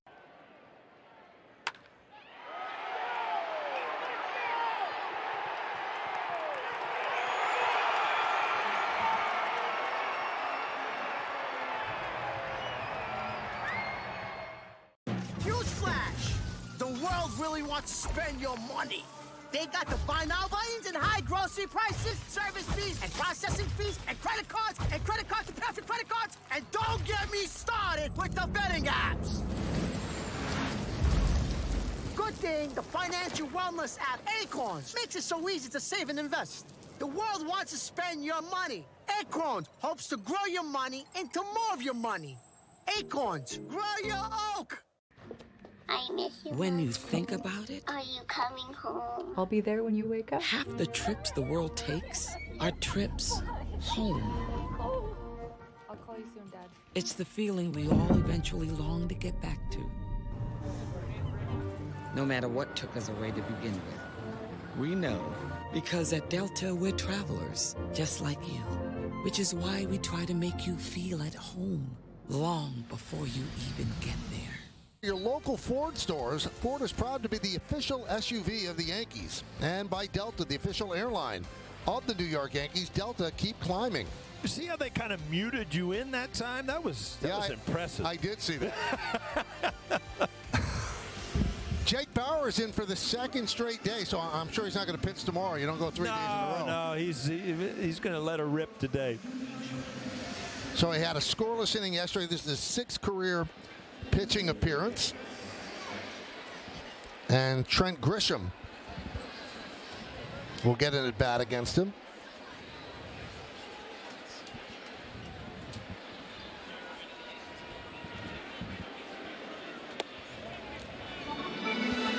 Now, the Yankees were talking about he's just under the hitting speed, which is, you don't want a guy throwing 80 there, and now he plunks Grisham. If you're going to get hit, that's the pitch to get hit with. 62-mile-an-hour slider. Yeah, he hit somebody yesterday, too. Was it Chisholm? Yeah, I think so, yeah.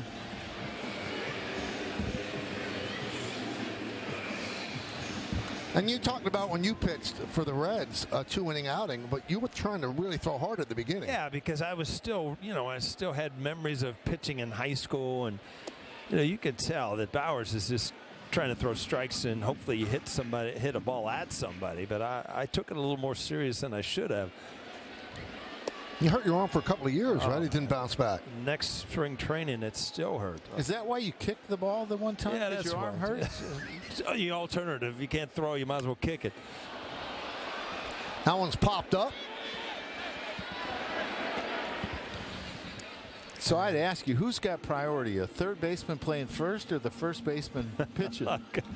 Yeah, you got Bowers, who is an everyday player, so you don't have to call him off as a pitcher. And has played the outfield, too. You get in these situations as a manager, and I would always go up to the position player and say, please, don't throw hard. Just lob it in. Yeah. Because you don't want him to get hurt. Jose Canseco hurt his arm. Yeah. He did. Remember in Boggs' pitch, he was throwing knuckleballs, though, out in Anaheim then. Oh, I was glad Joe took me out. He put Jorge in to catch. I was so thankful. That was a base hit for Oswaldo Cabrera. He's 2 for 4. If you want to have a little laugh today, Joe, okay, just go to Paul O'Neill's baseball reference page. Oh, yeah? Where it Something says, important? throws right, kicks left. Oh, here we go. Look at you. Uh-huh. Oh, Yeah. Duck and Duck. That's What right. happened? You're allowed to catch it. You got to hit your location. Remember that? Oh, now they're going to show a home run. How about the strikeouts? Come on, Troy, down in the truck. I had a couple strikeouts. Who hit the home run? Ozzie Virgil. Well, you say that with disgust. I had lost my heater by then. I was worn out. And another hit for Paul Goldschmidt. And the Yankees have the bases loaded, so Goldschmidt is 3 for 5, and he has owned the Milwaukee Brewers in his career. I'll tell you what, he's owned the leadoff spot. You think about what he did yesterday. He was on base 4 times yesterday. I'm looking at that Milwaukee jersey, Michael. You know who's watching the game today? Who's that? got to be Laverne and Shirley. They're from Milwaukee, right? Yes. Huh? And Lenny and Squiggy. Lenny and Squiggy. Yeah. Big Ragu. Probably hanging on the couch watching the Yankees beat them up. Pablo Reyes pinch hitting for Bellinger, pops that one up, and Dunn makes the play. You know, there was so much scoring yesterday, guys, that Jason Zillow, head of media relations for the Yankees, said the Hall of Fame wanted my scorebook. So there it is. I'm glad it was kind of neat, and I guess that's the way I'm going to get to Cooperstown. Nice. Pretty cool. It's impressive. It's like a work of art. Very honored. Here's Peraza pinch hitting for Judge. So the crowd of 41,803, not very happy right now. No. Ground ball to third. And that'll do it. So another scoreless inning for Jake Bauers. 2 scoreless innings, 2 days. We go to the ninth.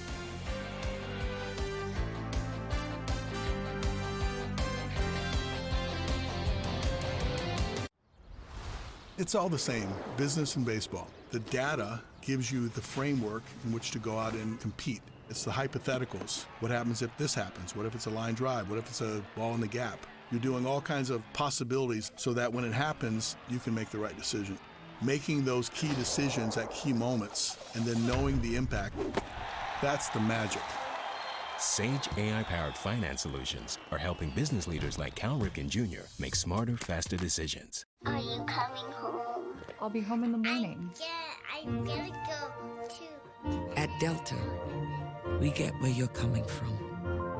After all, we're travelers, just like you.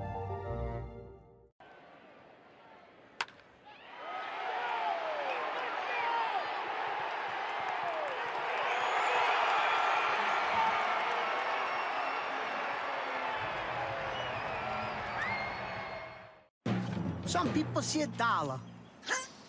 Others see potential. That's because every dollar you invest today, buddy, with a little bit of patience, could be worth $36 in the future. Imagine the potential of all your dollars. The financial wellness app Acorns makes it so easy to save and invest. So download Acorns and give your money a chance to make a whole bunch of little money babies. Acorns, grow your oak. Introducing Pair Eyewear, where style meets versatility. Choose from a variety of frame shapes, each designed to fit every face and every style. With our swappable top frames, change your look in a snap to match the mood or moment. By Spectrum, 4 home runs for the Yankees today. Hardest hit was by Aaron Judge. Ben Rice, 103.7. Chisholm went both ways. He had a fastball, then a changeup on the second home run, 109 to 99.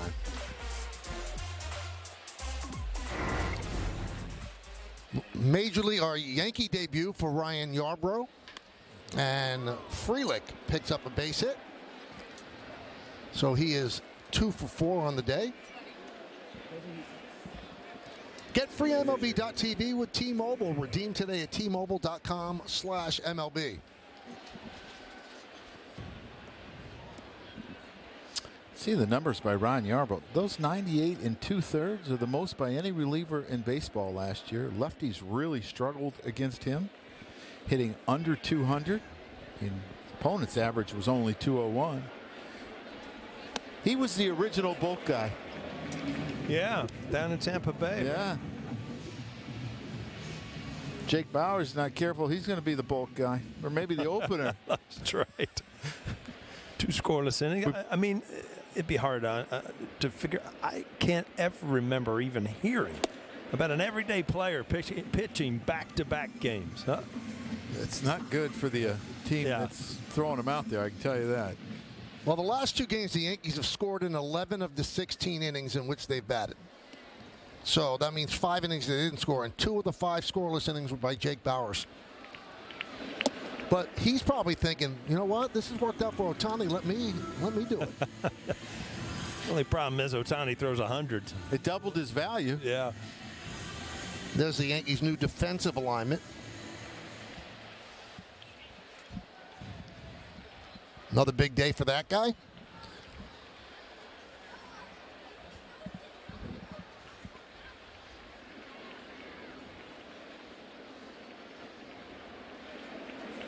inside.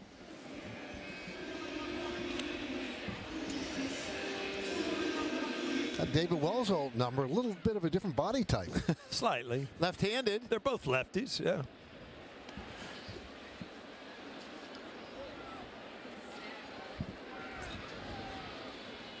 Swing and a miss. Bowers down on strikes. Well, fans, after the final out, get highlights, analysis, clubhouse interviews, and we'll hear from the manager. Plus, a look ahead to the series with the Diamondbacks. It's all coming up on the W.B. Mason Yankees postgame.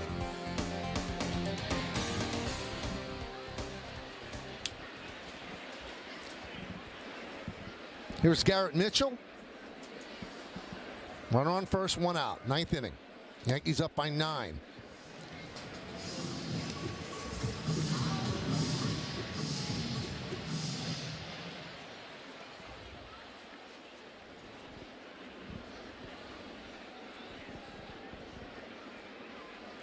They play him to pull in the infield. Volpe not behind the bag, but as far as you can go, staying within the rules. And the third baseman, Peraza, playing where Volpe would be playing.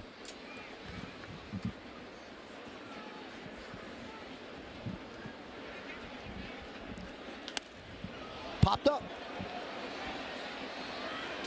Goldschmidt makes the play smoothly.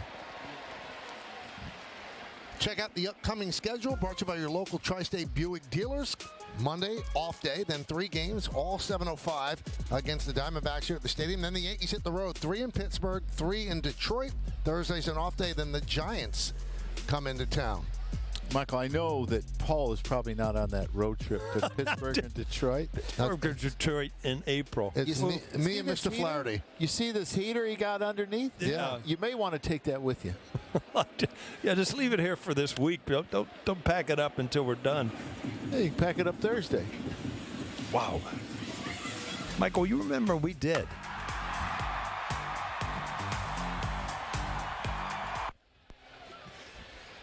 All 1 on Ortiz. We did a Detroit series one time. It was snowing up there. Yeah, you were not pleased. We actually did it with the windows closed. Yep.